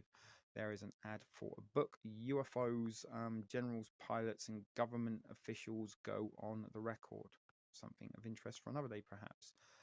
But following their pioneering OTH work, SRI and Villard become involved with the subsequent and the directly relevant field of ionospheric heat research. The SRI has particularly been active at Poker Flat, Alaska, the site of lots of early ionospheric heater research. They also have been deeply involved with the Arecibo ionospheric heater in Puerto Rico. In the mid to late 60s, an early ionospheric heater known as the Chattanooga, I was going to say Chattanooga, pardon me, boys, at the Chattanooga choo-choo. Sorry about that, old-timey classic song there from yesteryear. But the Chattanooga radar was built and tested on the campus of Stanford in Palo Alto, California, by the SRI. The Chattanooga radar was then moved to Poker Flat and operated there from 71 to 82. There is a picture of it, I believe. In confirmation under the beneath. But by 74, the powerful ionospheric heater at Arecibo, if I'm saying that correctly, Puerto Rico, was operational, and the SRI has contributed to its operations since the beginning. In 2011, Stanford Research and their Center for Geospace Studies were selected by the National Science Foundation to run the Arecibo ionospheric heater. And again, my apologies if I'm reading that wrong. And there's an interesting picture of it there, I would imagine, for you. That looks very ominous out of the pages of science fiction. But they have also been deeply involved with High Frequencies Active Auroral Research Project, HARP, in Alaska. And in the early 70s, the Jason Group moved their operations to the headquarters of SRI in Molino Park, California. The SRI has contracted with Jason extensively, and the Jason Group is heavily implicated in the New Manhattan Project. Book to read there, Mind Control, The HARP Conspiracy. Bet your bottom dollar we will be coming back to look at that at some point in the not so distant future. But the third eye defense, a powerful nootropic, supports penile function, melatonin regulation, dream activation, handcrafted in small batches. Are we reading an ad now? Yes, we are. Sorry, I thought that was part of the article then. My apologies for that. But if you want to go and look that stuff, go ahead, knock yourself out, but not now. Pay attention to me, your host T, as I'm bringing you a little dose of reality. You're rapping like a white boy rapping from fun. I'm your host, I'm your number one. Don't take the mick, don't call me a clown. Any more of your jit poor emojis and I'll knock you down. Freestyle. Sorry about that, guys. But it is also of note to our discussions that SRI has been active in the area of atmospheric tracers. In 1983, a paper by Warren Johnson of the SRI goes over the state of the art in atmospheric tracer techniques. He goes on to write that rights of particulate tracers, tracer smokes, and oil fogs, among other materials, being used for atmospheric tracer experiments. Johnson also writes of an ideal tracer having a small, finite, and predictable radioactive decay rate to be measured with LIDAR, laser radar remote sensors as it floats through the air. Tracking the movements of airborne particles allows for the tracking of large air masses, which is activity central to the new Manhattan Project's command and control operations. So back in 2003, not that long ago, but almost 20 years ago, seems like yesterday, but the SRI was awarded a grant from the National Science Foundation worth tens of millions of dollars to study the upper atmosphere by leading the development of a mobile radar facility called the Advanced Modular Incoherent Scatter Radar. Why do they want to be incoherently scattering anything? But the AMISR, and it's almost AMSR. They're one of the popular viral trends that you may be aware of on YouTube. Go and put AMSR in, and you will get some autonomous muscle sensory response videos, which will make you tingle when sort of attractive females or males speak in a soft tone and tap and scratch on inanimate objects. But interesting there that the Advanced Modular Scatter Radar and AMSR are very similar in their acronyms. It is just the incoherent in sort of a little bit when you get under the ASMR effect, you do fall a little bit incoherent under the hypnotic purpose of ASMR while tingling away wherever it is you're listening to it. But part of the AMISR was installed at the aforementioned Poker Flat, Alaska. Sorry, need a sip of water. This project originated from SRI's Center for Geospace Studies, and the study of the upper atmosphere is directly relevant to the new Manhattan Project. 2010. In cooperation with the Department of Defense, Sanford Research launched their Radio Aurora Explorer CubeSat satellite in order to monitor the upper atmosphere. This was part of a program funded by the National Science Foundation and involved in the use of ionospheric heaters in Alaska, Puerto Rico, and Norway. According to SRI's website, their Geospace Studies Lab currently leads operations at Arecibo and Poker Flat for the National Science Foundation, and their Geospace Studies Lab is part of their Atmospheric Studies Division, where they work on other projects with the NSF. Arrhenius, From Ionic Theory to the Greenhouse Effect, a book by Elizabeth Crawford, published in 1996. The book of Bohemian Grove. Are these references? Yes, they are. I think that's the end of the article there as it happens. And here are some sort of more things going on. Sorry, my eyes have got very, very squinty looking at this screen. Don't know if it's the brightness of the white or maybe it is frequencies affecting me from bringing you this. But these are some references of people who he spoke to. And there's another little advertisement for one of his books in particular. Yeah, the article has finished. I'm just trying to sort of read on there, but there's a little bit about the author Peter Kirby. He is a San Rafael, Californian resident, and he's a research author and activist. Please buy the greatly revised and expanded book to help him out, and check his website out, Stillness in the Storm. And just a little note from him. The news is important to all people because it is where we come to know new things about the world, which leads to the development of more life goals that leads to life wisdom. The news also serves as a social connection tool, as we tend to relate to those who know about and believe the things we do. With the power of an open, truth-seeking mind in hand, the individual can grow wise and the collective can prosper. And this is why we had our dear friend and faithful viewer Devil Speak on as a special guest to bring his thoughts and opinions on his knowledge and understanding of the new Manhattan Project and chemtrails and aerosol spraying. So thank you to him, and thank you for those that paid attention. That's the end of tonight's presentation. Let's get back to the thrift store studio. Well, Reality Decoded will momentarily recommence live and at you. Large and alive, folks. See you soon. And let me just quote directly from that. It reads, when the nature of thunderstorm electrification is understood, it may prove possible to control this process by the introduction of chemicals into the atmosphere or by altering electrical variables.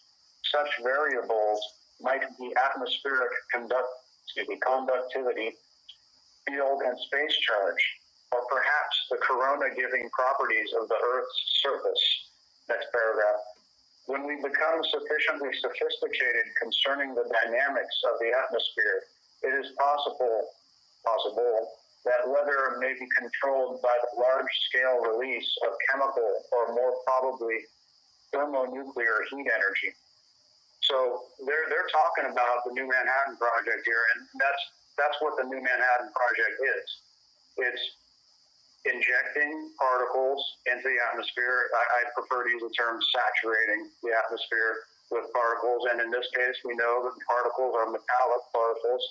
The number one ingredient, aluminum. Number two ingredient, barium. Number three, strontium, which has been confirmed many, many times, probably thousands of times all over the world. So the New Manhattan Project is the saturation of our atmosphere with these conductive particles, and then the use of electromagnetic energy from ground-based antennas known as ionospheric heaters. This is what the energy from the ionospheric heaters manipulates the particles in the atmosphere. It can, by manipulation of the troposphere, the stratosphere, and the ionosphere, I'm aware, they speak of three different ways. I'm aware of two, pressure and heat effects are the two that I'm aware of. They also speak of Rabborn, who I'm about to get to, Admiral Rabborn. He speaks of acoustic effects. And this is really heavy scientific stuff, and I thank God I have somebody helping me with this. But basically, that's the New Manhattan Project, is saturation of the atmosphere with metallic particles influenced by electromagnetic energy. The conventional weather modification industry doesn't do that. They don't use ground-based antennas to manipulate the silver iodide or the dry ice that they dump out of planes. They just dump stuff in the clouds. That's all they do. This is what distinguishes the New Manhattan Project, is this use of electromagnetic energy. This is pretty dark stuff, but it has to be exposed. We have to look at the darkness in order to appreciate the light. So here we go. This is I'm quoting from this report written by Vonnegut in 1961. Quote, one can make an estimate of the concentration of the field around an object or man by considering the potential in space in which it exists. For example, in a field of 100 volts, and there's some scientific stuff here I don't really understand, but it says in a field of 100 volts, a man's head is in a region where the potential is about 20,000 volts with respect to ground. Because of the relatively high conductivity of the body, the man's head is at ground potential, and therefore a corresponding amount of charge has passed from the ground up to his head. Accordingly, we see that the field and hence the rate of aerosol deposition should be about 20-fold greater on the man's head than on the ground. Okay, translation. They're talking about the effects of electromagnetic energy upon a man's head and the relation between that energy being applied to the head and how it works out with the ground, which is the body, which is standing on the earth. And okay, the rest of the paper outlines what they were doing, and I write this in the article. The report was about their experiments of the previous 3 months, involving the effects of electromagnetic energy upon a grounded sphere in a small chamber surrounded by gas. So this sphere that they're talking about, which had a ground attached to it, was a little metal sphere, I think it was metal, inside of a box with a ground wire attached to it, and they would pump in gas into this box and saturate the atmosphere around this sphere and then shoot electromagnetic energy at it. And in the literature, they're talking about the sphere as a man's head. So, I mean, you know, we're putting two and two together here, right? Oh, no, it can't be just a one trick pony here. You know, it's not all just about weather modification. You know, and I think they might have said, you know, there's some mind control aspects going on here. But you know, so I immediately started, you know, saying, yes, you know, you're right. I do believe there are, that's what I'm saying now. I do believe there are many other aspects to the New Manhattan Project, many other agendas going on. And actually, the mind control aspects of the New Manhattan Project may be the primary reason for its existence. You know, if you could really control people's minds and just have them as robots, just going around doing whatever you want, I mean, that's more powerful than controlling the weather, if you ask me. But there was a 1994 document by Stanford Research International called Multiple Instrument Studies of Chemical Releases and Heating at Arecibo. Arecibo is a ionospheric heater in Puerto Rico. And they talk about in the report releasing 3 different releases of 48 kilograms each of barium, which they shot up there in rockets, and the rocket exploded, and the barium cloud came out, and then they hit it with electromagnetic energy and turned it into a plasma. I mean, our whole atmosphere is a plasma right now with what they're doing, with the saturation of our atmosphere and then hitting it with the electromagnetic energy. I mean, we are breathing in a toxic slurry, a toxic plasma slurry every day.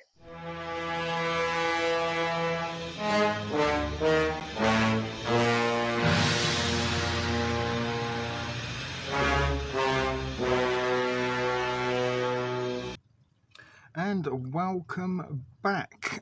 So hopefully you enjoyed that, and this is a pretty good 2T. Well, thank you, Martha. I'm glad you found it good also.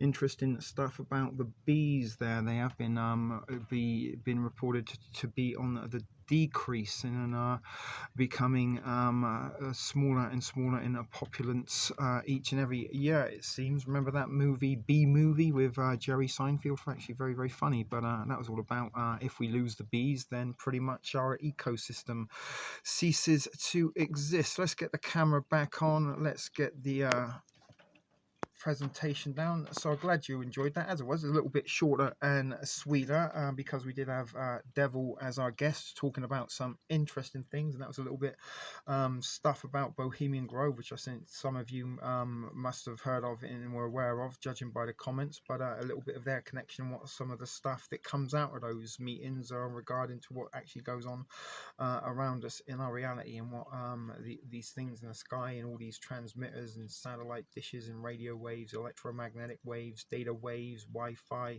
all of this stuff combined with all the junk that they're spraying in the air and keeping saturated. It's a little bit like in the morning when I wake and bake, I drink my coffee and smoke quite a few spliffs, 3 coffees, 3 spliffs. That gets me to the level I need, and then throughout the day I just top it up, just like Devil was saying with the atmosphere. So all this pollution in the air that we can see and we can't see is all being used not only against us but against wildlife. What effects it has on us, what can only wonder has effects on other living creatures, and is this a result of these deers that are being mutilated and falling to pieces? Is this why bees have Alzheimer's? I think maybe Baby P might have fallen asleep. She is in the transition from her former night job that she worked for many years to working days, and it is a little bit like adjusting to jet lag.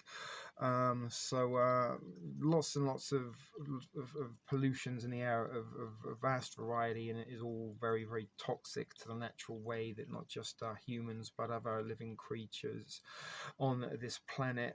It will have an effect on our life in certainly, you know, that will have lasting impact. Sorry, I was just getting a bit confused and disorientated by my mind. Okay, baby P is here. She may have taken her sleeping meds a pinch too early, perhaps.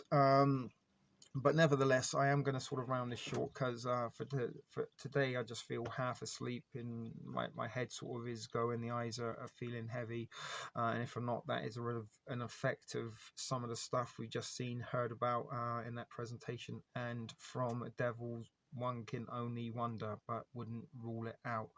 And good to see you're alive. So it is, we are going to sort of try and finish this up around the 2 hour mark. But Murphy, you were talking about the time travel and the sphere within the sphere. Very, very interesting stuff. And we will be doing some looking glass and time travel topics of in the future, because it is something of interest of me. And yesterday I did mention a show that I've been watching that come out of Asia. It's a South Korean show called The Myth. Now, I thought it was only 4 episodes. Apparently it's ongoing and they've only released 4 episodes, and it is a Netflix show. It is available to watch on Netflix, although you will possibly have to watch it with subtitles. I don't know if they have voiceovers on the Netflix as an option. It's all about that, the sphere within the sphere, in teleportation, in time travel, and it's very sort of Terminator. There's very much elements of the time tunnel in sort of Stargates, as we sort of know them. Very similar stuff to what is seen in the sort of interdimensional tunnel that we sometimes see in stuff like The Man in the High Castle. Very similar time travel device. People get uploaded and then downloaded or teleported to a different moment in time, and some of them come out with an arm missing because all the data didn't upload properly. But that's got the sort of sphere within the sphere teleportation device. It's also got the girl that comes back from the future. She's the John Connor of the saga. She's a little bit of sent back from the future to protect some dude in the present, and there's also a bit of a deformed individual that may be a result of jumping back and forth. He's all deformed. He's a little bit like a Terminator. He's got a big sniper rifle. It's got it all going on, and it's called the Myth. Let me see if I can pull it up for you so that you can see it for yourself. And it is, again, one of the most interesting pieces of fiction I've seen in a long time, and a lot of this stuff coming up. Why do I keep going to the wrong application? That's why. I'm half asleep, guys, so do forgive me for cutting this a little bit short. Sisyphus, I don't know if you can see that. It is going to be back to front for you. And that's pretty blurry and shitty. I don't think you can see it at all. But that is the program. We're up to episode 4 of season 1, and that is all about time travel, and kind of something's happened in the future. You don't exactly know what it is, but the future doesn't look very nice. And I think there was a war. And again, it's sort of set in the year 2020, but somebody comes back to 2020 with sort of reasons to save an individual who creates the teleportation time travel device.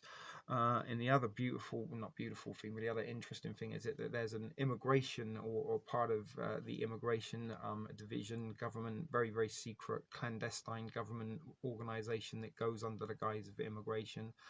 But they're not targeting illegal immigrants from different countries. It's not where they come from, but when they come from, and they round up people that come back from the future to try and make amends for things in the past. So absolutely Brazilian, and a brilliant piece of time travel fiction for you, called The Myth. If you look it up, look for The Myth, you should be able to find it if you have Netflix. In a little bit, yeah, you know, like the Mandela effect, Murphy. This is something we sort of chatted about in the time travel stuff back to the future. This gives us some examples of the Mandela effect, that when he sort of went back and then he sort of altered a few things in the reality. When he come back, things were slightly different. um, were these examples of the Mandela effect. Like his dad was a bit of a drip, but when he come back, his dad was normal, successful rather in wrote books. And Biff, who was a bit of an asshole and a jerk, was all sort of humble in a little bit downtrodden.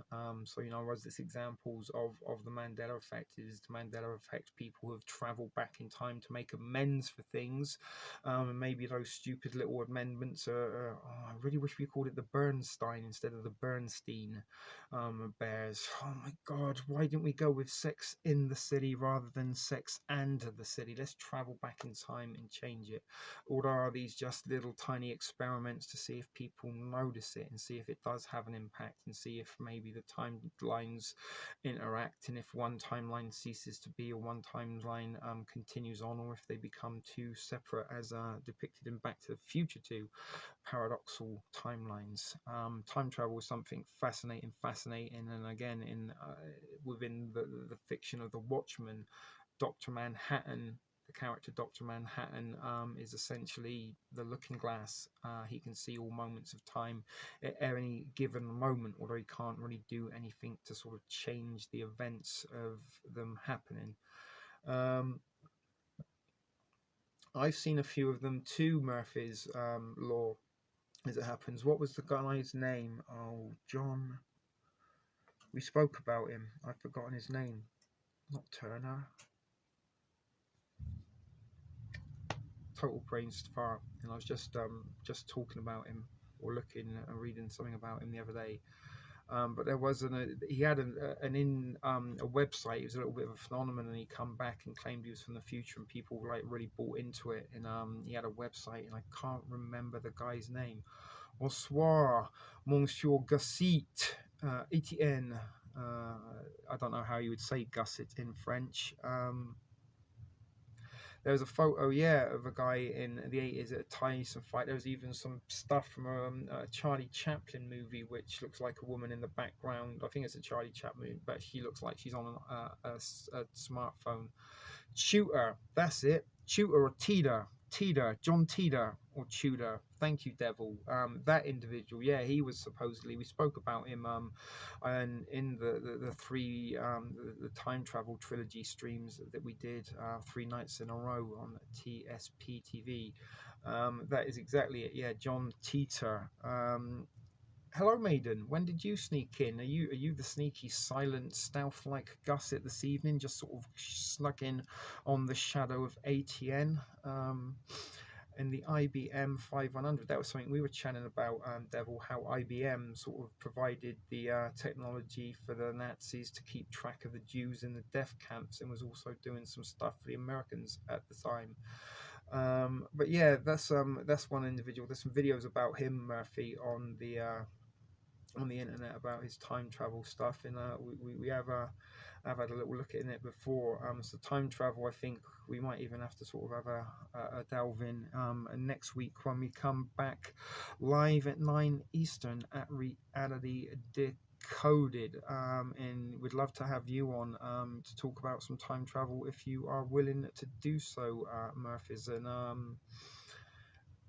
if the invitation stands to come and be on your channel, I would love to. I'll bring some of these motley crew with me as well, and I'll try and put a link to your channel somewhere for the guys in the Discord and on Facebook that can go and check you out, unless of course Baby P can do that, but she is on her meds, so let's not put her to too much trouble. Bless her cotton socks. So let's get ready to sign out and say goodnight, guys, because as I said, I'm feeling a little bit tired and the brain is beginning to fart, not literally, metaphorically. Hard to think now. So as I said, we will try and come back with you next Monday. Sorry for you guys who did arrive late.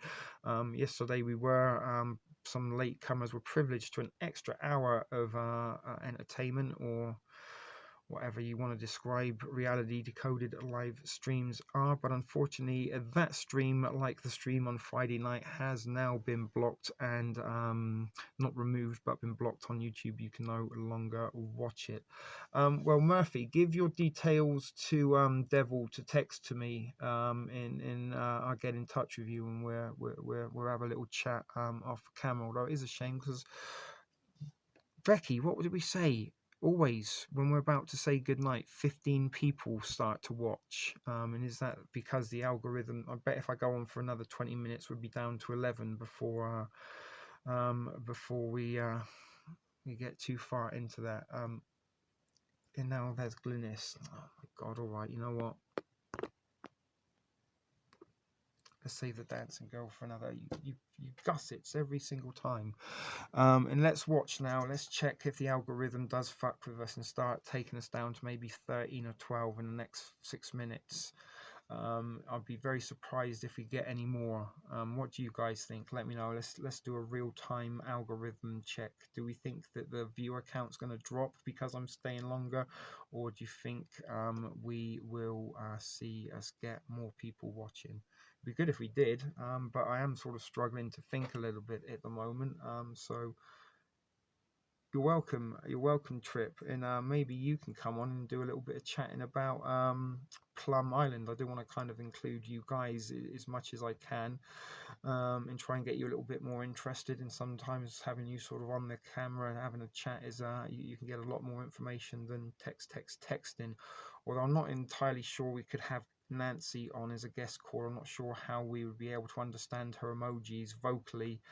There might be a little bit challenging in that respect, but certainly some of you guys that do have some interesting stuff to bring to the table, I would like to hear is how we learn from one another, and how we kind of share information is by sharing information. And hopefully you guys enjoyed the experience tonight and getting to hear and put a voice to Devil Speak and listening to what that guy has in that smart old noggin of his when he's not talking about his packaging, and biting fart bubbles, something we could imagine Baby P forcing her children to do in Flatulent Fun. That's a name for a channel for you, Flatulent Fun. But I still like the idea of Parpin Baby Pamplin. Thumbs up if you want to see Becky start her own channel, her own YouTube channel called Parpin Baby Pamplin, where she farts each and every week after eating a different food product.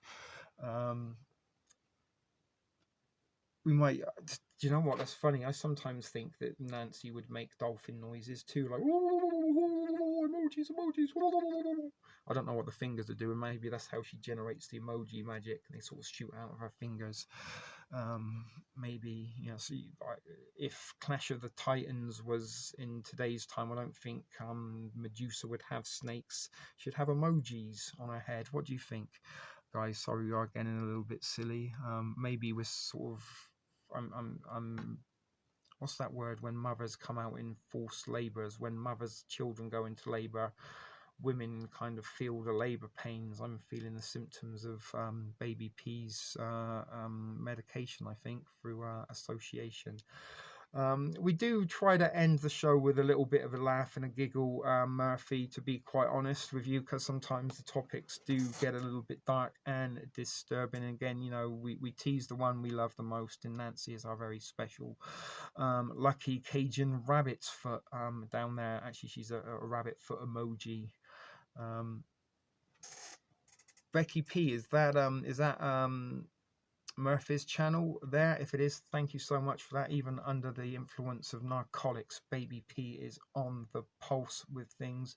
So guys, please go show Murphy some Reality Crew love and subscribe over there. And if you want to go and Nancy, go and leave a whole bunch of emojis on Murphy's videos as a token of our appreciation. There we are. Nancy is the best. Everyone give your favorite emoji to describe Nancy in honor of her emoji coolness. But that is something we do like to do, Murphy, is do try and have a little laugh and a joke towards the end, because it's sort of better to leave on a high note than on a low note, and better with a laugh in the throat than a tear in the eye. Glad you appreciated it, Martha. As I said, a little part and parcel of reality decoding. Something else Murphy said earlier, I lose my old channel? Not really. It's just so shadow banned, so passively censored. It's currently under a copyright strike. I can't stream live over there for another month or so. Towards the end of March, I believe that will be lifted. So rather than sort of piss around and tiptoe on eggshells over there and get videos that are constantly blocked and banned. I figured let's rebrand, let's relaunch, let's redirect, and start again with Reality Decoded. And I kind of look at maybe TSP TV was where I cut my teeth and learned to make shit video productions. Now I've kind of learned those skills, take them over here and utilize them. So we do have a little bit more maybe seriousness, less sort of shows about nothing, but we also do like to try and have a laugh and a joke with one another, and enjoy our little community here. We will probably, I don't know if or not, I will open the doors to the thrift store. I might just leave it as a drop shop and stick some of my Reality Decoded presentations over there. But funny enough, the Camp FEMA martial law stream that we did, it's actually my most viewed stream on Reality Decoded. It's just over 90 at the minute, but on TSP TV it had 100 or so views in a couple of hours, which is not viral, but it is for my standard, with passive censorship and shadow banning and shit. But it was removed inappropriate content over there on TSPTV, and it was inappropriate because it was medical misinformation according to the YouTube community standards team. But that is still over here to watch on Reality Decoded, which just goes to show you how targeted the community standards are. Surely the same algorithm, if it was applicable across the board, would pick it up as inappropriate on both platforms, wouldn't you think? Mrs. L, you're still here. Have you been quietly pleasuring yourself in the corner to this evening's proceedings? Try being buried under 2K cartoons. Just my luck. Under 2000. What do you mean by that? Yeah, fact check this algorithm.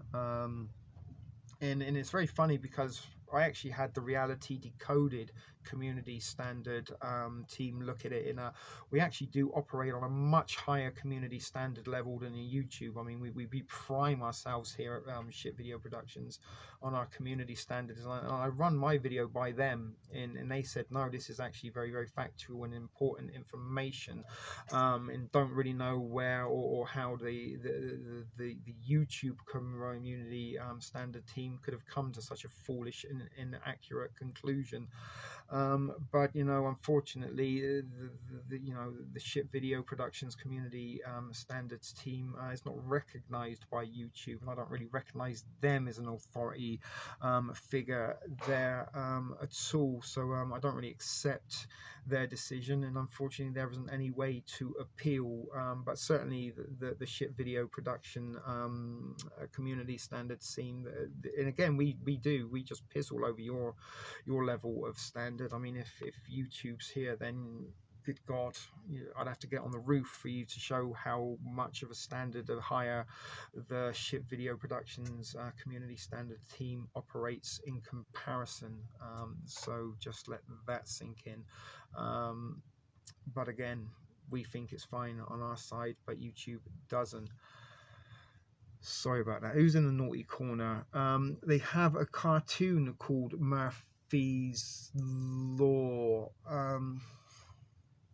I'm sure I've heard of it, but I can't picture it. And in Murphy's Law, actually, there's some theory behind Murphy's Law may explain simulated reality, quite possibly. So we might dabble into that at some point. Speaking of FEMA, our hospital are down to just 10 FEMA nurses, and there's 0 C19 in our hospitals. Interesting stuff. Always nice to get a little bit of inside information from a real life person within the medical industry, especially under the sort of guidelines and current conditions we live in with the pandemic, and especially because FEMA are moving in to 11 states. In many cities within those states, they are setting up shop and little vaccination sites. Are they vaccination sites, or are FEMA being put in place for something that's about to happen? just like they were on 9/11. If you can remember, they rolled in the day before. Well, look at that, 16 watching. Wow, we didn't see that happen. Maybe we will get to 20. So 16 people that are watching. Honks, did I see you snuck in there? Welcome, glad to see you. You two went nuts kicking anyone off with opinion. It really does seem to be the case. Now the thought police, and please don't think outside of our desired boxes. If you want to talk about masks and vaccines, that's cool, but please don't talk about anything else, because that is against the community standard. I was born on Friday the 13th, Lamo. Anything that could go wrong did, I swear. Murphy's Law was my twin. That's a story ready to happen. Bear in mind, the likes don't really have any real effect, I think, on video performance at all. I do think that the smash the bell, hit the like, be sure to subscribe are just calls to action, getting people used to react on command to calls to command when they are delivered via social media. It's just conditioning us to do things on command via an electronic a device, a little bit like ASMR is getting us used to being stimulated by an electronic device with physical stimulation without actually having somebody there to stimulate us. And again, you put your headphones on to enjoy ASMR, so they could be inducing you when you click on his ASMR video, and now let's add the feel good opioid effect EMFs. And something I notice a great deal when I start looking at some of the topics that we talk about tonight, I either get very drowsy like I am now, always sort of seem to get headaches, headaches, and sort of the longer I spend on my phone recording and looking at certain topics, the sort of more intense the symptoms come. Let's see what you're chatting. I made a joke on Facebook and they tagged it as false information not long ago. Well, remember when I was here one stream and we were getting stream interrupted every sort of 2 minutes, and I started part of the presentation was me talking and they censored it. So yeah, the flicker rates, that's what they're using. This is it again, you can control this. The phone knows how to do it in real time. So that is another part of ASMR. Usually you watch it and they all kind of do stuff like this, and it kind of makes you all tingly. They are very relaxing if you've had a stressful day, don't get me wrong. They do sometimes hit the spot, but people are kind of just immersing themselves in a non-stop. TT, my friend at work, in a couple of TSP videos, she wanted to start a YouTube channel doing ASMR videos. She kind of had all the little movements and stuff down, and the flicker rates and stuff. Exactly, your phone can transmit this. It can kind of tweak the frequencies as accordance to what particular platform or what content you're watching on that platform. If it likes you talking about something, it might feel you better, and a lot of these little games, I know Baby P likes to play Candy Crush, is it? The music and the visuals and the stuff, it was all designed to sort of kind of keep you there in a sort of semi what's the word I'm looking for? I can't think now. Comatose state. I've always dark mode.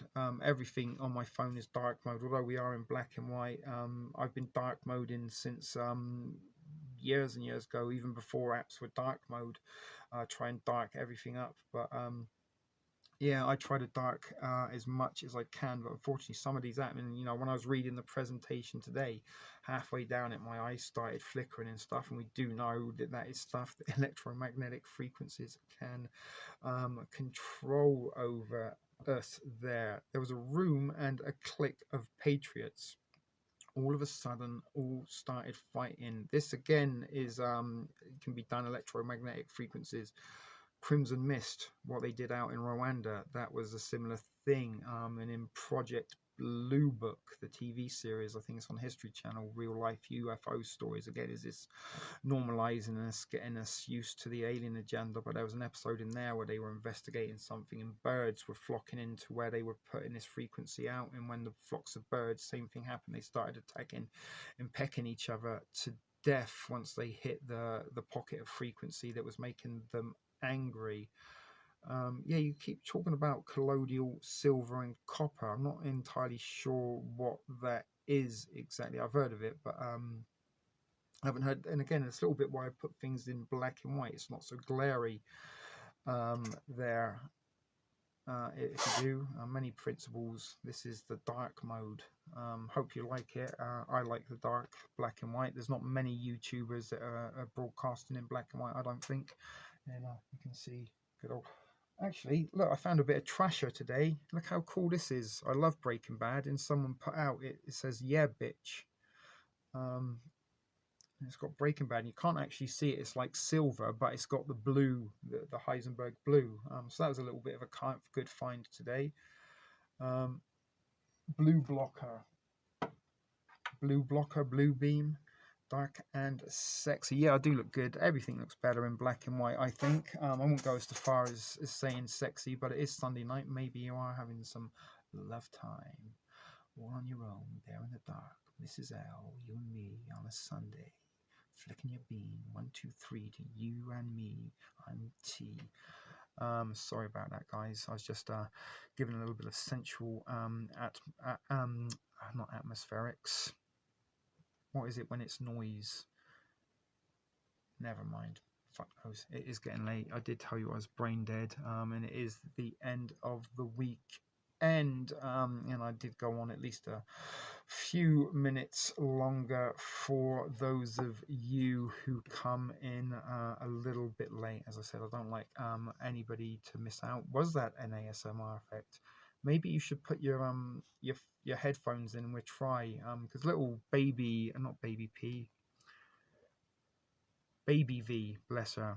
We haven't seen her for a long time, but she's got a little Twitch. She's a gamer on Twitch now, very busy girl, got herself a boyfriend, I believe.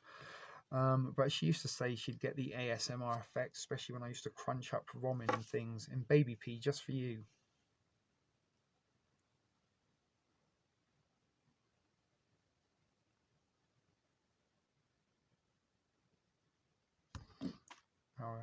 Quite nice. So who's wearing their earphones?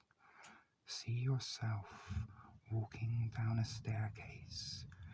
At the bottom of the staircase, there's a beautiful lake, and the lake is surrounded by beautiful fresh plants, and the plants are very succulent and green and fresh, and the fresh smells and senses are wafting into your nose and smell so sweet and so moist.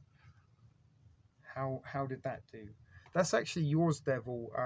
And somehow I broke. I didn't chew it, but a bit of the turd fell off. But that happens with real turd. Sometimes a bit breaks off.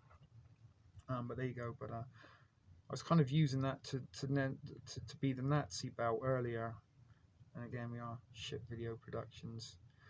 Sometimes I think I could just have a channel doing that. Look, Nancy loves it. Put the turd down. At some point I will try to get that mailed out to you, buddy. I do got your text now, so we can get your information. I thought you were working up you and your farts. Seriously, there's your channel right there. I'm pretty sure Nancy would survive. We could all imagine if we could teach Baby P to do a live show, and her live show would be about her doing different sounding farts. Maybe she could teach herself or train herself to make musical farts and popular tune. Name that tune, but in farts. And bear in mind, I did once in Thailand see a girl stick a jumbo magic marker in her coochie and then squat on a piece of paper and wriggle around and draw Mickey Mouse. And another one shot some ping pong balls out of that, but they were a little bit common and frequent. You can quite see ping pong shows are very, very popular in Bangkok. If you're ever there, check one out. Girls shooting ping pong balls out of their coochie. But magic marker, that's something I'm taking to my grave. There, it would be funny. Live farts with Baby P. And Nancy, you can go and give Baby P lots of emoji comments over there. See, she would love it already. Next sometime that turbs, their spinster hole will slam shut. That's why your okay, I can't even read anymore. time to say goodbye and good night. There was a stripper that used to shoot ping pong balls. I thought for a minute that you said I used to be a stripper that shot ping pong balls, and I was going to say, if you are, send me some private videos, Murphy. They're tapered so the asshole don't like an ice cream machine. Funny enough, that is actually where the poop emoji originated from. It was the ice cream, the top of the ice cream. They just took the cone away and painted it brown. So there you go. And like it says on the bottom. No, I was a DJ in a few strip clubs. It's an interesting job being a DJ in a strip club because there's only usually ever one person dancing. But I'm sure you've got some interesting stripper stories. I've actually had my last two ex-girlfriends were strippers, funny enough. Don't know what it is. It's not as much fun as you'd think, guys, really and truly. Most of the time they're sleeping, and when they're not sleeping, they're looking very, very worn out and run down in a pair of oversized Ugg boots and a saggy pair of pink tracksuit bottoms. But as I said, guys, it is getting. I was going to try and drag this out for another 12 minutes, but that would just be gratuitous. So let me get the dancing girl in place as we get ready to say goodbye and play you out this evening. So again, a big thanks and shout out and appreciation to Devil Speak for taking the time to be a special guest and tell us some of the stuff he knows, and I'm pretty sure he won't be a stranger as a guest caller. All of the other ones of you that tuned in, Martha, Nancy, ATN, Maiden, Becky, Mrs. L. Mrs. L, come back wherever you are. Don't run away. Or did the white noise get a little too much for you? Who am I forgetting? Who else was here? Trip, I know you were here. Thank you. If I have forgotten you, please forgive me. Not my intention. Hold on. Just need to make that a bit bigger. That's what she said. So anyway, guys, this is the end of the week. We will be returning next Friday at 9 p.m. If or not, Maiden, you were here. Thank you. Did I mention you? I don't know. Fucking. It's that time of night, that time of day. I was falling asleep before I started. So, yeah, Mrs. L was here. Thank you, sweetheart, for dropping by. Kaz, who's already left, she was around earlier. Honks, you were here too, briefly towards the end. And again, my apologies as I forgot anyone. We will see you again next Friday at the Thrift Store Studio here at Reality Decoded, brought to you by Ship Video Productions. But until then, thanks for tuning in. Take care. Keep it thrifty. Most importantly, be excellent to each other. See you next time, guys. Until then, as I said, stay out of trouble, stay out of jail, and try and stay alive.